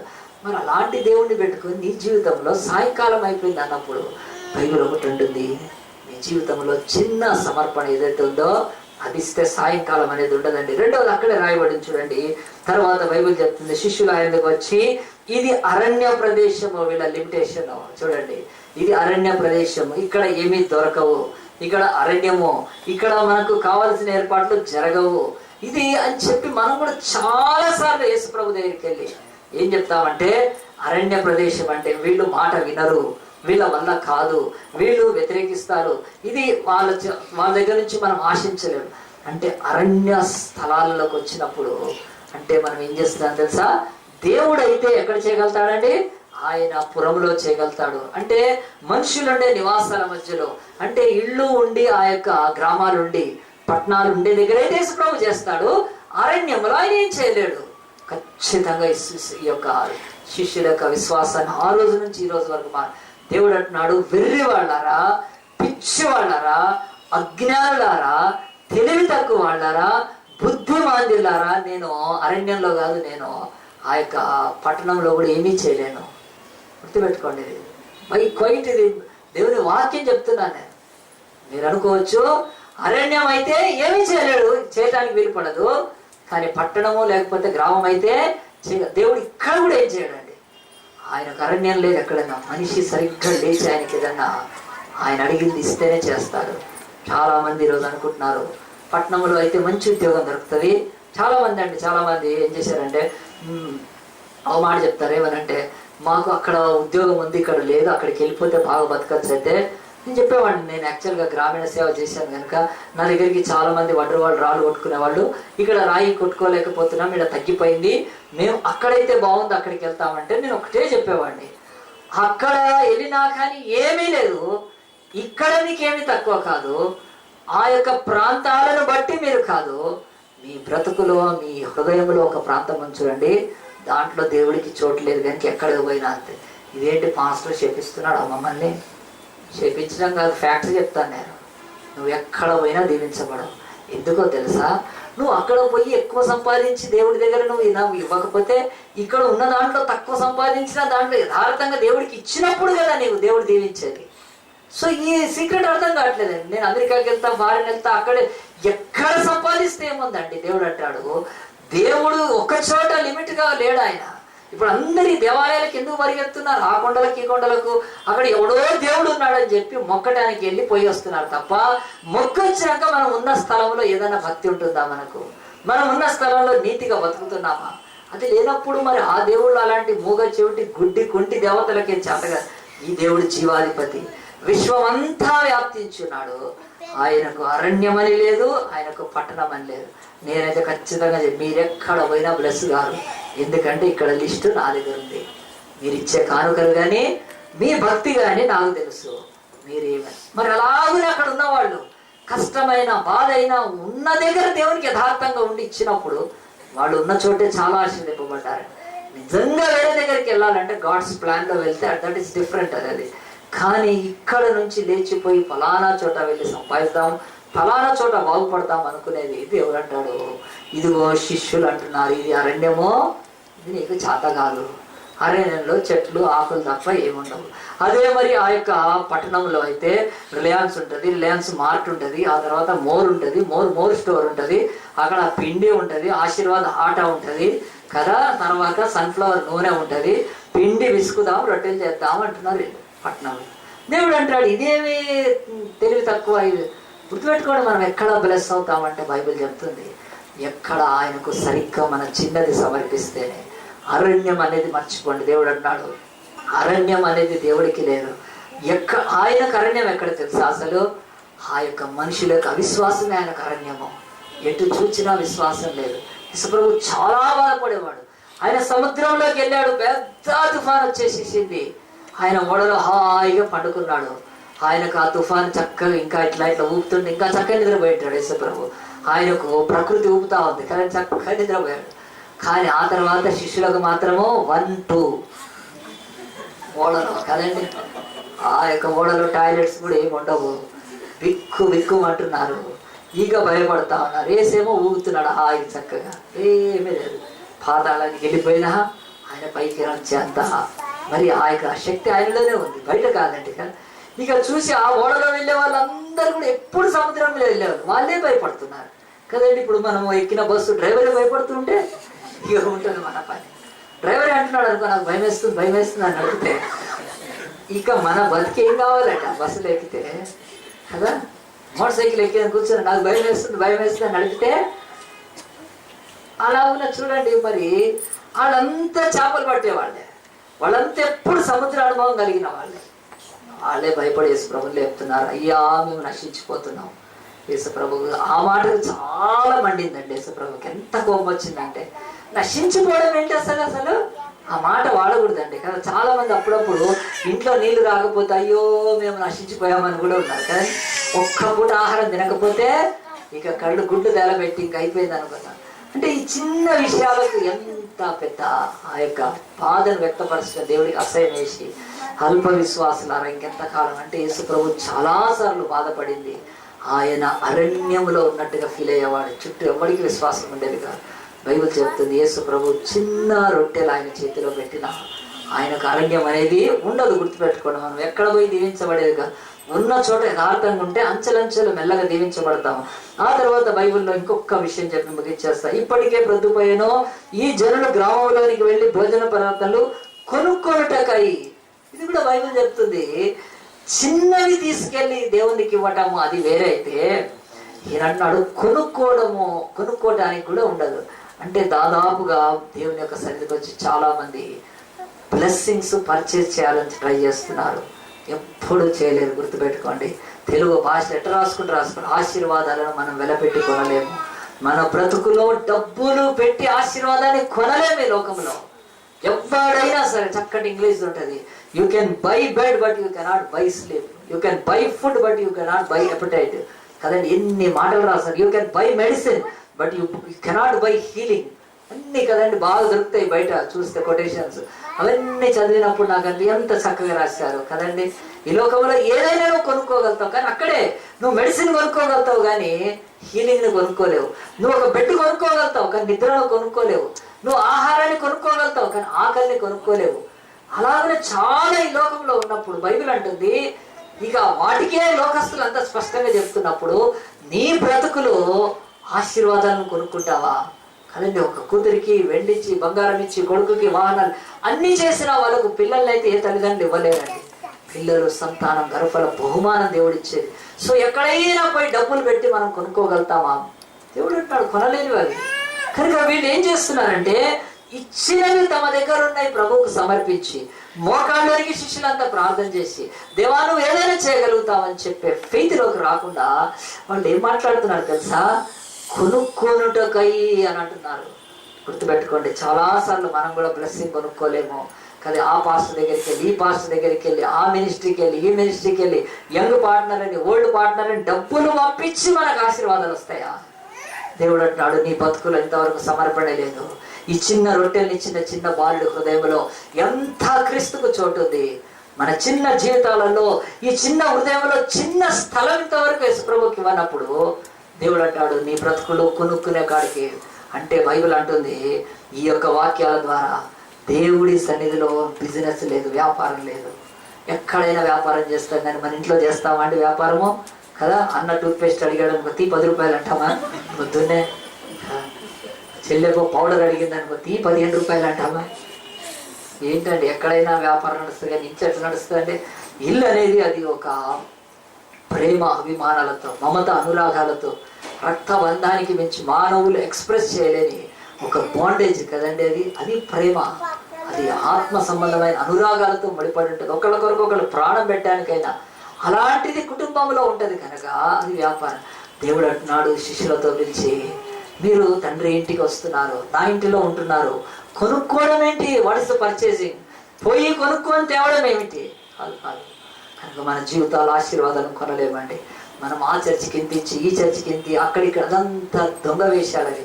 నువ్వు వెళ్ళే చర్చికి ఏది అవసరం ఉంది ఏది అవసరం లేనప్పుడు ఊరుకోను. పోయి బీదలకు పేదలకు చెయ్యి. వస్త్రహీనుడు కనిపిస్తే వస్త్రమే, ఆకలివని వారికి ఆహారం పెట్టు, రోగిని దర్శించు. చాలు. దేవుడు అంటాడు నీ మీద ఆశీర్వాదాలు కుమ్మరిస్తాను. కానీ ట్రిక్కులతో జిమ్మిక్కులతో మన డబ్బు అక్కడికి పంపితే ఇక్కడ ఏమీ రాదు. బైబిల్ చెప్తుంది. వీళ్ళతో అంటున్నాడు కొనుక్కోవడం అనేది దేవుని రాజ్యంలో లేదు. There is no purchase.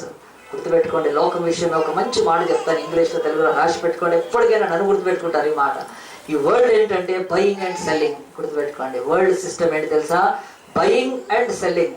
కొనాలి అమ్మాలి, తక్కువ కొనాలి ఎక్కువ అమ్ముకోవాలి. Buying and selling the system of this world అన్నాడు ఒక మహాభక్తుడు. But the system of his kingdom ఏంటంటే సోయింగ్ అండ్ రీపింగ్. అంటే విత్తాలి కోయాలి. ఇది దేవుని రాజ్యంలో ఉన్నది. ఎట్టి పరిస్థితుల్లో ఈ వరల్డ్ లో ఉన్న సిస్టాన్ని చర్చిలో తేవద్దు. శిష్యులు అట్లా మాట్లాడుతున్నందుకు దేవుడికి చాలా కోపం వచ్చేది. వరల్డ్ లో ఏం సిస్టమ్ అంటే కొనాలి అమ్మాలి, అదే వ్యాపారం, దాని మధ్యలో సంపాదించుకోవాలి. చర్చిలోకి వచ్చి కూడా నేను ఆశీర్వాదాలు కొంటాను, ఆ మినిస్ట్రీకి ఇంత డబ్బులు పంపిస్తాను, ఇక్కడికి అంత డబ్బు పంపిస్తాను అంటే దేవుడు అంటాడు, వెర్రివాడ నీ హృదయమే నాకు ఇవ్వలేదు, నీ హృదయమే నాకు దూరంగా ఉన్నప్పుడు ఆ డబ్బులు ఎట్లా చెల్తాయంటే. So the system of operating system of the kingdom of God ఏంటంటే సోయింగ్, విత్తాలి కోయాలి. మీరు ఏమి విత్తితే అదే కోస్తారు. ప్రేమను విత్తితే ప్రేమను కోస్తారు, ద్వేషాన్ని విత్తితే ద్వేషం కోస్తారు. మీరు దేవునికి ఇవ్వాల్సిన కానుకలు సరికిస్తే దేవుడు కూడా వాటిని ఇస్తాడు తప్ప ఎలాంటి వ్యాపారాలు అక్కర్లేదు. కానీ ఈరోజు చర్చిలో వ్యాపారాలతో నిండిపోయినాయి కనుక దేవుడి గుండెలోంచి రక్తం కారుతుంది. ఎక్కడైతే ఆయన మనల్ని చేర్చుకొని మన కొరకు ప్రాణం పెట్టాడో ఆయన గుండెలో బ్లీడింగ్ చేసేది ఏంటంటే ఆయన దగ్గర కూడా వ్యాపార రీతికి వస్తున్నారంటే. దేవుడు అంటున్నాడు అట్లా ఎప్పుడు కూడా కొనుక్కోవడం అనేది లేదు. చిన్న రొట్టెలు, చిన్న పిల్లవాడు తన ఆకలిని, అది సాక్రిఫైస్, దట్ ఈస్ సబ్మిషన్, సమర్పణ. అది వాళ్ళ అమ్మ రొట్టెలు పెట్టించింది, తినాలి. తినకపోతే సాయంత్రము వాళ్ళు నడుచుకుంటూ వెళ్ళాలి. ఆ పిల్లోడు వెళ్ళిన తర్వాత వాళ్ళ అమ్మ అడిగింది అనుకో, ప్రభువుకి ఇచ్చానంటే వాళ్ళ అమ్మ మంచిదైతే పర్వాలేదు, నువ్వు ఎందుకు ఇచ్చావన్నా, లేకపోతే నువ్వు ఆకలితో మాడిపోవాలి. ఆ స్వార్థమే లేదు కండి ఆ పిల్లోడిలో. నేను తినకపోతే పర్వాలేదు, ప్రభువుకి ఇచ్చాను. సో ఈ బైబిల్ ఎప్పుడైనా చెప్పేది ఏంటంటే మన బ్లెస్సింగ్స్ లో సాక్రిఫైస్ కనిపిస్తున్నప్పుడు బ్లెస్సింగ్స్ వస్తాయండి. ఈ చిన్న పిల్లోడు ఒక పెద్ద శిష్యులకు, ఆ విశ్వాసులకు లేని శిష్యులకు ఒక యేసు ప్రభు ద్వారా బోధ చేయించాడు. ఏంటంటే దేవుడి రాజ్యంలో కొనుక్కోవడం ఏమీ ఉండదు కదా. లైన్లో నిలబడి ఇంత లడ్డు కొనుక్కోవచ్చేమో ఎక్కడన్నా కదండి, లైన్లో నిలబడి ఇంకేదో పూసుకునే రాసుకునే కొనుక్కోవచ్చేమో కదా. చాలాసార్లు మన దేవాలయాల దగ్గర ఎందుకు ఏమి అమ్మరండి కదండి. ఒక్కొక్క దేవాలయాల దగ్గర అన్ని కూడా అవి ఇవి ఇవి అవి మెడలో వేసుకుని, కాళ్ళు వేసుకుని, అక్కడ వేసుకుని అన్ని అమ్ముతూ ఉంటారు. అలాంటిది ఈ చర్చికి అనుబంధంగా ఏది అమ్మరు. ఒక్క బైబిల్ ఉంది, ఇది అమ్ముతున్నారు కదా పాస్టర్ అంటే. నిజంగా నేనేది చెప్తానండి, బైబిల్ను ఎవడు కొనలేడు కూడా. మీరు కొనే 100 రూపాయల బైబిల్కి ఇంకొక 400 రూపాయలు సబ్సిడీ పెట్టి చేస్తారండి తెలుసా. ఈ బుక్ మార్కెట్లో ఇంతది ప్రింట్ చేయాలంటే 1000 రూపాయలు అవుతుంది. 1000 రూపాయల బైబిల్ కూడా ఉన్నాయి, అది వేరే విషయం. కానీ ఇంత చీప్గా ఎట్లా దొరుకుతుంది అని అంటే, నువ్వు ఇచ్చే 100-115 రూపాయలకు నేను బైబిల్ అనుకుంటున్నావు, రాదది. కానీ ఆ బైబిల్ సొసైటీకి కొంతమంది దాతలు లక్షల రూపాయలు ఇస్తూ ఉంటారు కనుక సబ్సిడీ రేట్లో దొరికితే మనకు ఆ రేటుకి వస్తుంది. ఇక ఆ రేటు కూడా తీసి ఫుల్గా జీరోగా ఎందుకు ఇయ్యారని అంటే, ఇస్తే ఆ వాల్యూ ఉండదని. పేదలకైతే ఇస్తారు, కొనుక్కోలేని వాళ్లకు. కానీ ఈరోజు చర్చిలో కనీసం బైబిల్ కూడా అమ్మకంగా లేదు. Everything is free. దేవుడు అంటాడు, మీరు ఉచితంగా పొందితే ఉచితంగా ఇచ్చేసేయండి. సమర్పణ, త్యాగం ఉండాలి. కనుక ఈ ఉన్న చోట బయ్యింగ్ సెల్లింగ్ ఉండదు. గుర్తుపెట్టుకోండి ప్రియ దేవుని బిడ్డారా. ఆఖరిది ఒక్క మాట యోహాను సువార్త 7వ అధ్యాయంలో ఉంది. ఆ మాట చెప్పి 6వ అధ్యాయం 7వ వచనంలో ఉంది. మొదటిది బైబిల్ చెప్తుంది సాయంకాలం, రెండోది అరణ్య ప్రదేశం, మూడోది కొనుక్కోవడం ఉండదు. నువ్వు ఇచ్చిన తర్వాత, ఆ చిన్నది ఇచ్చిన తర్వాత, చిన్నదాంతో దేవుడు ఎంతైనా అద్భుతం చేయగలుగుతాడు. ಮತ್ತೆ యోహాను సువార్త 6వ అధ్యాయం 7వ వచనం, అందుకు ఫిలిప్పు వారిలో ప్రతివాడు కొంచెం పుచ్చుకొనుటకైనను 200 దేనారములు రొట్టెలు చాలవని ఆయనతో చెప్పాను. 200 దేనారాలు అంటే మనకు రూపీస్ తెలుసు, డాలర్స్ తెలుసు, రూబుల్స్ తెలుసు, యూరోస్ తెలుసు, రకరకాలైన కరెన్సీలు ఉన్నాయి ప్రపంచంలో. ఆనాడు యూదుల మధ్యలో మరి ఉన్న ఒక కరెన్సీ పేరు దేనారాలు. వాళ్ళ యొక్క మరి డబ్బు పిలువబడే ఆ యొక్క పేరు దేనారాలు. సో అది 200 దేనారాలు అంటున్నాడు.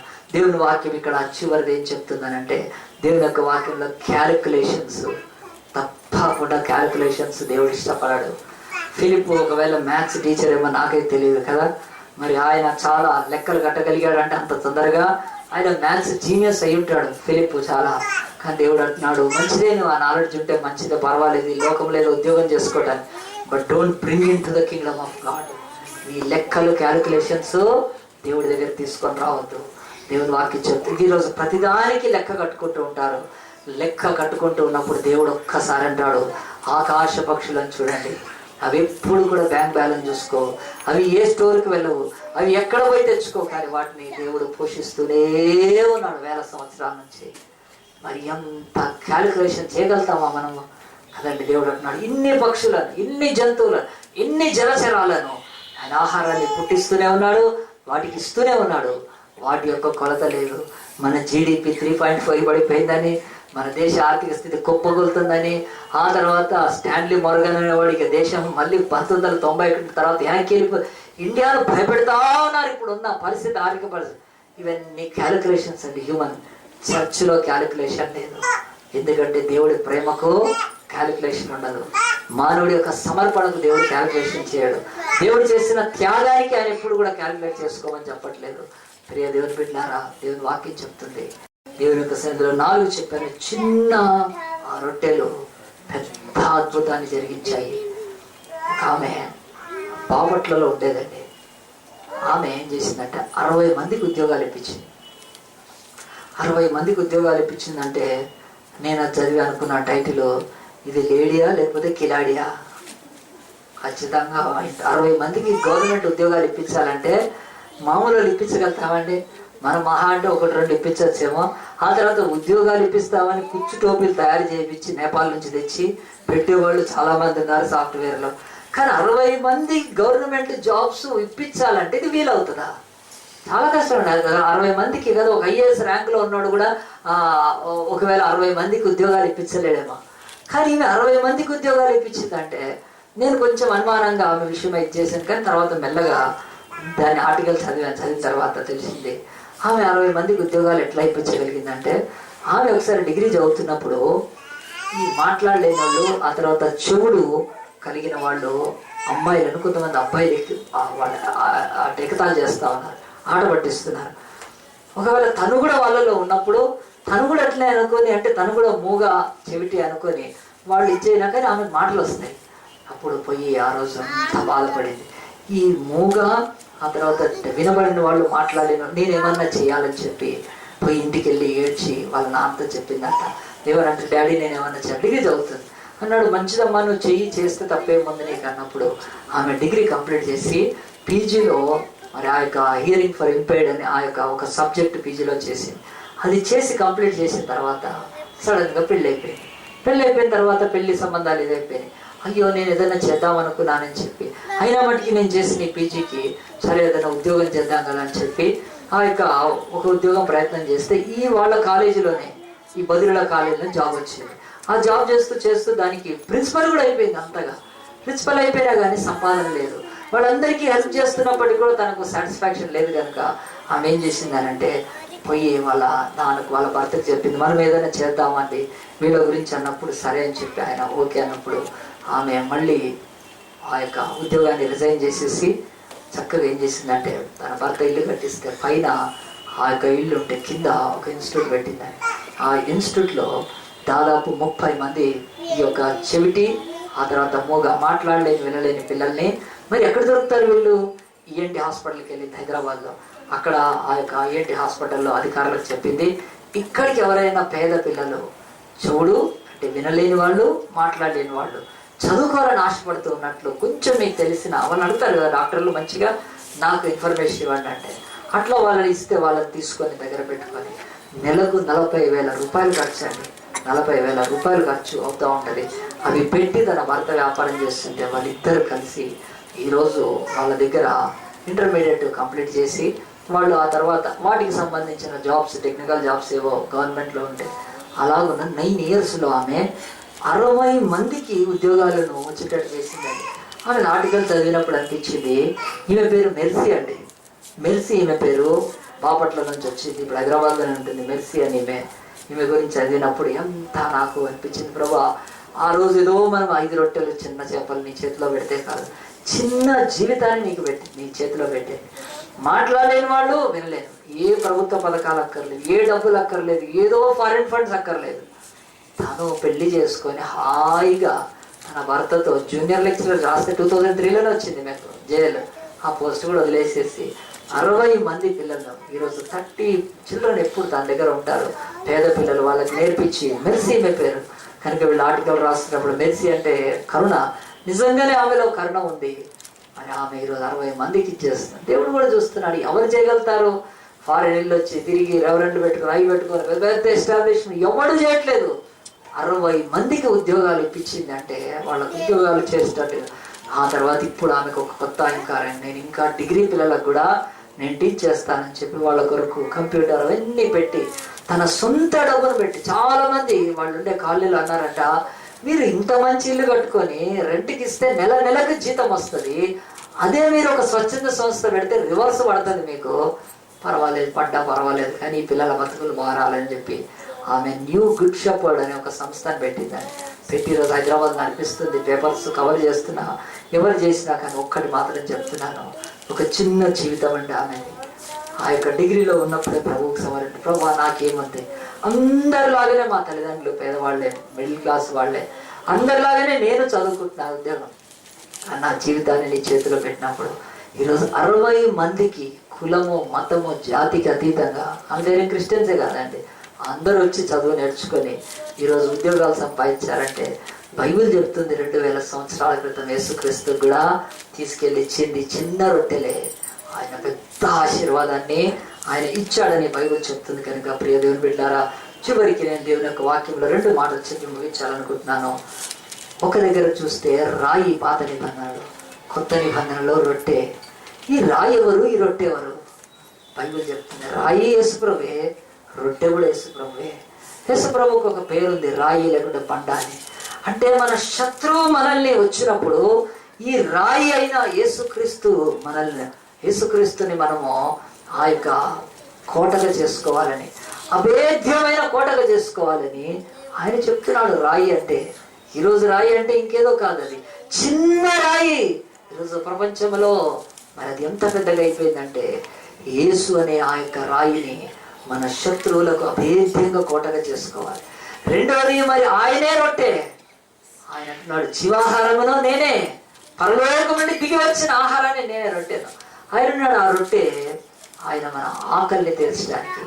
కనుక ఈ లోకములో జ్ఞానంతో, వెండితో, బంగారంతో, మన శక్తితో, మన సామర్థ్యంతో, మనకున్న ఈ లోకంలో దేనితో అయినా సరే మరణాన్ని ఎదిరించలేమో. when death comes to you, you cannot escape. దేవుడు అంటున్నాడు make the Jesus as a shield. ఆయనను రాతిగా నువ్వు నిలబెట్టుకో, మరణము నిన్ను ఛేదించదు. రెండోది, ఈ లోకంలో ఏది తిన్నా చచ్చిపోతున్నారు, ఏది తిన్నా తృప్తి లేదు, ఎంత సంపాదించినా తృప్తి లేదు. ఆకలి ఆకలి ఆకలి ఆకలి తలముటిస్తుంది లోకము.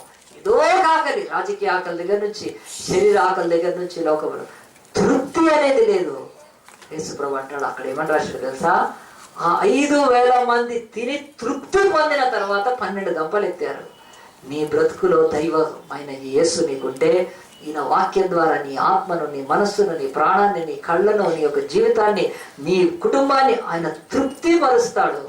సో యేసు అన్నాడు రాయి అయినా రొట్టెైనా ఆయనే. కనుక ఆ యొక్క రాయిగా యేసుప్రభు ఈ లోకంలో ఉండి ఆ కల్వరి శిలువలో మన కొరకు ఆ మరణాన్ని ఎదుర్కొని, ఛిద్రమైపోయి ఆయన ముక్కలైపోయి ఆ మరణాన్ని ఎదుర్కొని, ఆ మరణాన్ని జయించి కూడా ఆయన లేచిపోయాడు. కానీ ఆయన మరణిస్తున్నప్పుడే, ఆయన శరీరము ముక్కలవుతున్నప్పుడే పక్కనున్న ఒక సిలువలోని దొంగ ఆహారాన్ని తిన్నాడు, వాక్యం అనే ఆహారాన్ని తిన్నాడు, పరలోకానికి వెళ్ళిపోయాడు. అందరం తలలు వంచుదాము. ఈరోజు దేవుడు అంటున్నాడు అభయమైన మరి ఆ యొక్క ఆకలైనా తీర్చేది ఆ యొక్క క్రీస్తే. కానీ బైబిల్ చెప్తుంది చిన్న ఆ యొక్క రాయిని తీసుకొని దేవుడు పెద్ద శత్రువును నీ జీవితంలో తొలగించగలుగుతాడు. ఆ తర్వాత చిన్న ఆహారం రొట్టెలు తీసుకొని ఆయన పెద్ద జనసమూహం ఒక ఆకలిని తీర్చాడు. మరి నీ జీవితంలో ఆవగించేంత విశ్వాసం ఉన్న దేవుడు నీ జీవితంలో కార్యం చేయగలుగుతాడు.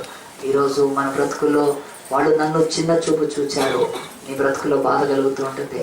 నాది చిన్న కులము, నాది చిన్న ఉద్యోగము, నాది చిన్న బ్రతుకు, నా ఇల్లు చిన్నది, నా ప్రతిసారి నా జీతము చిన్నది, నేను ఏం అనుభవిస్తున్నాను చిన్న జీతము. ఇలా అనేక సార్లు చివరికి చాలా మంది అవివేకులు మాది చిన్న చర్చ్ కూడా అనుకుంటారు. పర్వాలేదు, చిన్న చర్చ్ అయినా మంచిదే, చిన్న మందా భయపడకూడి, తండ్రి రాజ్యము మీకు అనుగ్రహించిన ఆయన అభిష్టం ఆయన అన్నాడు యేసు ప్రభు. కనుక ఆ చిన్న పాలస్తీనా దేశం, ఆ చిన్న ఇశ్రాయేల్ దేశము ఈరోజు ప్రపంచంలో 201 దేశాల్లోకి అది విస్తరించిపోయింది. ఆ చిన్న యేసు నామము ఈరోజు ప్రపంచంలో ఆకాశమంతో 201 దేశాల్లో ఆరాధింపబడుతున్న నామమైంది. ఆ చిన్న యేసుక్రీస్తు 3.5 సంవత్సరాల జీవితము ఈరోజు 3000వ సంవత్సరంలో 3rd మిలియనియంలో ఉన్నాం మనం. ఇంకా స్ప్రెడ్ అవుతుంది. భారతదేశము, చైనా లాంటి పెద్ద జనాభా గల దేశాలను కూడా, అక్కడున్న మతాలను కానీ, అక్కడున్న అవిశ్వాసాలను కానీ కూల్చి సత్యంలోకి నడిపిస్తుంది ఆ యొక్క బోధ. యేసు ప్రభు యొక్క చిన్న ఆ 3.5 సంవత్సరాలలో చేసిన బోధ. దేవుడు అంటాడు, మరి ఆ అసామాన్యమైన యేసు ప్రేమలో నీ జీవితంలో ఇంకా ఎక్కడ నువ్వు వెనకంజ వేస్తున్నావు. ఇంకా నాది చిన్న క్వాలిఫికేషను, నాది చిన్న కులము, నాది చిన్న ఉద్యోగము, మా జీవితము, మా యొక్క ఆస్తులు చిన్నవి. దేవుడు నడుద్దు బిడ్డ, అలాంటివి తీసేసే. నాకు నువ్వు అవన్నీ చెప్పద్దు. ఎంత చిన్నదైనా నీలో ఉండే ఆత్మ అది నేను సృష్టించింది, నీలో ఉండే మనస్సు నేను సృష్టించింది. కనుక నువ్వు నాకు సమర్పించుకుంటే, నువ్వు నాకు ఇవ్వగలిగినంత, చూపగలిగినంత ఆ యొక్క విశ్వాసాన్ని చూపగలిగితే, గొర్రెలు కాసుకునే దావీదును నేను తీసుకొని వెళ్ళి చిన్న వడిసెల రాయితో పెద్ద శూరుణ్ణి ఆనాడు దావీదు జయించడానికి కారణం, దావీదు నేను చిన్న అని అనుకోలేదు, దావీదు నాకు దగ్గర ఏమీ లేవనుకోలేదు, కానీ లేచి దేవుని పేరట వెళ్ళాడు. కనుక ఈరోజు లేచి నువ్వు దేవుని పేరట ఏది చేసినా నేను దేవుడు దీవిస్తాడు. మరి ఆ యొక్క చిన్న విశ్వాసాన్ని యేసు ప్రభువుగా కనపరుస్తావా? లేకపోతే ఇంకా నేను చెప్పాను, ఆయన రాయి కనుక అభేద్యమైన ఆయన కోటగా మనకు ఉండగలుగుతాడు. కనుక యేసును వదిలిపెట్టి నన్ను రాయిగా చేసుకోవడానికి బదులు, యేసు ప్రభువుని నీ కోటగా చేసుకోవడానికి బదులు ఇంకా రాళ్లను రప్పలను మొక్కుతున్నారా? ఎవరైనా అలాగ మొక్కుతూ ఉంటే దేవుడు పిలుస్తున్నాడు వాళ్ళని. అవన్నీ మూగ ఆ యొక్క చెవిటి గుడ్డి బొమ్మలే తప్ప వాటిలో లేశమైన ఊపిరి ఉండదు. కానీ యేసును ఆత్మీయమైన కోటగా నువ్వు రాయిగా చేసుకుంటే మరణము సైతము, వ్యాధులు సైతం ఈ లోకంలోనే ఏమి నిన్ను తాకకుండా ఆయన నిన్ను కాపాడగలుగుతాడు. కానీ నీ చిన్న జీవితాన్ని ఆయన చేతిలో పెట్టేవా లేదా? ఇదే ఒకటే ప్రశ్న. నీ చిన్న ఆ యొక్క మరి ఆహారపు కొలతతో కూడిన ఒక చిన్న కానుకను నువ్వు దేవుని చేతిలో పెట్టగలుగుతున్నావా? అప్పుడు పెద్ద కార్యాలను దేవుడు చేయగలుగుతాడండి. నేను చెప్తున్నాను, చిన్న దావీదును వాడుకున్న దేవుడు మరి ఇదిగో ఈ యొక్క బాపట్ల నుంచి వచ్చిన ఒక చిన్న మెర్సీ అనే ఒక డిగ్రీ చదువుకునే అమ్మాయి, ఇంకా అసలు ఆమెకు పెళ్ళైన ఇంకా పిల్లలు కూడా ఉన్నారు లేదు, కానీ ఎంత సేవలో ఆమె ఎంత పెద్ద కార్యం చేస్తుంది. ఈరోజు చిన్న జీవితాలను పెద్ద దేవుడి చేతిలో పెట్టినప్పుడు అద్భుతాలు జరుగుతాయి కదా. ఒక్కసారి ఆలోచించండి. దేవుడు మనను ఈ లోకంలో ఇంకా న్యూనత భావంతో, ఆ యొక్క మరి షైనెస్తో, ఈ లోకంలో మన జీవితాల్లో ఈగో ప్రాబ్లంతో నాలుగు అవి లేవు చిన్నవి అని చెప్పుకుంటూ ఉంటే ఆ పెద్ద దేవుడు నీ జీవితాల్లో ఏమీ చేయలేడు. శిష్యుల్లాగానే మనం కూడా యేసు ప్రభువుని బాధ పెడుతున్నామేమో, ప్రభా ఇది అరణ్యమో, ఇది కొనుక్కోవడానికి కాదు, ఇది సాయంకాలమో, దీనికి ఇన్ని అవుతాయని చెప్పి దేవుడి మనస్సును ఛిద్రం చేస్తున్నామేమో. ప్రభా ఎంత చిన్నదైతే నీ చేతిలో పెడతాను, యు డూ ఇట్. నువ్వు ఏదైనా చేయగలుగుతావు ప్రభా. చిన్న కర్రను తీసుకొని పెద్ద సముద్రాన్ని మోసే చేత పాయలు చేయించుకున్నాడు. మరి ఆ దేవుడు మన దేవుడు కాదా? అలాంటి దేవుడిని నమ్మిన మనము ఈరోజు ఒక్క తీర్మానం చేసుకున్నాం, ప్రభా స్మాల్, ఈ చిన్నది అనేది ఆ చిన్న చూపుగా, చిన్న స్వభావముగా, చిన్న తలంపుగా నాలో నుంచి ఈరోజు తీసివేసాను. ఆయన పెద్ద దేవుడమైన నేను ఆరాధిస్తున్నాను కనుక నేను పెద్ద మనస్సుతో ఈ యొక్క వాక్యాన్ని విశ్వాసంతో నమ్మి గొప్ప కార్యాలు చేయటకు నాకు సహాయం చేయమని దేవుని యొక్క సన్నిధిలో తీర్మానం చేసుకున్నాం. ఎవరైనా కల్వరిశిల వైపు నుంచి వచ్చేసయ్యా, నీ యొక్క చిన్న ఆ యొక్క 3.5 సంవత్సరాల ఆ సేవ, ఆ సమర్పణ, ఆ త్యాగం ఈరోజు ప్రపంచానికి ఎంత పెద్ద మేలు చేసింది ఆయన. కనుక ఆ మేలుని అంగీకరిస్తూ నా చిన్న బ్రతుకుని నీకు సమర్పించుకుంటాను. ఎవరైనా తీర్మానం చేసుకుంటే మీరున్న చోటే చేయి చూపిస్తే నేను ప్రార్థన చేస్తాను. ఇంకా నా జీవితంలో ఉన్న ప్రభా, మా ఊరిలో మాకు చిన్న ఇల్లు ఉంది ప్రభా, మాకేమీ లేదు, మాకు చిన్న క్వాలిఫికేషన్ ఉంది, నాకేమీ రాదు, నాకు చిన్న ప్రభా సంపాదనే ఉంది అని ప్రభా అనేక సార్లు నేను బాధ పెడుతున్నాను ప్రభా. కానీ నీలో అనంతమైన శక్తిని చూచి కూడా ప్రభా నేను తండ్రి నేను గాయపరచడానికి వెళ్ళలేదు. ఈరోజు వాక్యం విన్నాం ప్రభా, తీర్మానం చేసుకుంటున్నాం, నా ఈ చిన్న బ్రతుకును అనేకులకు ఆశీర్వాదకరంగా మార్చు ప్రభా, సహాయం చేయమని. దేవునికి మహిమ, దేవునికి మహిమ. చేతులు తెచ్చి వెళ్దాము, ప్రార్థన చేసుకుందాం. మహోన్నతుడా, పరిశుద్ధుడా, ప్రేమ స్వరూపి నీకే స్తుతి మహిమ గంతలు కలుగునుగాక నాయన. ఉదయకాలం నా తండ్రి మరి ప్రభా చిన్న రాష్ట్రాలు నా తండ్రి అది నాయన మనకి మంచిది కాదని, చిన్న చిన్నవన్నీ కూడా ప్రమాదమే అని లోకం చెప్తుంది ప్రభా నా తండ్రి. చిన్న వాటిలో నాయన తండ్రి ఏమాత్రం ఉండదని, కానీ దేవా బైబిల్ దానికి విరుద్ధంగా ప్రభా నా తండ్రి చిన్న వాటిని వాడుకొని నువ్వు ఎంత గొప్ప కార్యాలు చేసి దేవుడవ్వ నాయన. మరొక్కసారి ఉదయకాలంలో మేము నేర్చుకుంటున్నాం కనుక ఈ వాక్యం మా హృదయంలో ఉండను గాక, మా హృదయంలో ప్రభా ఇంకి పోవును గాక నాయన. మా యొక్క మనసు ఆలోచనలో అయ్యా నా తండ్రి అది ప్రభా తండ్రి నాయన కార్యము చేయటము ప్రారంభించును గాక నా తండ్రి. ఎవరైతే చేతులు ఎత్తి ప్రభా ఇక్కడ ప్రభా నా తండ్రి తీర్మానం చేసుకున్నాను వారికి నా తండ్రి నాయన ఈ వాక్యం ద్వారా కలిగే ఆశీర్వాదపు నా తండ్రి మహిమ కలిగిన ఆ సొత్తు ఆ ధననిధిలోకి మీరు నడిపించండి ప్రభా. 5 రొట్టెలలో ప్రభా ఎంత ఆశీర్వాదమో, ఆ చిన్న రాయిలో దేశం యొక్క ఎంత పెద్ద భద్రత ఉందో ప్రభా.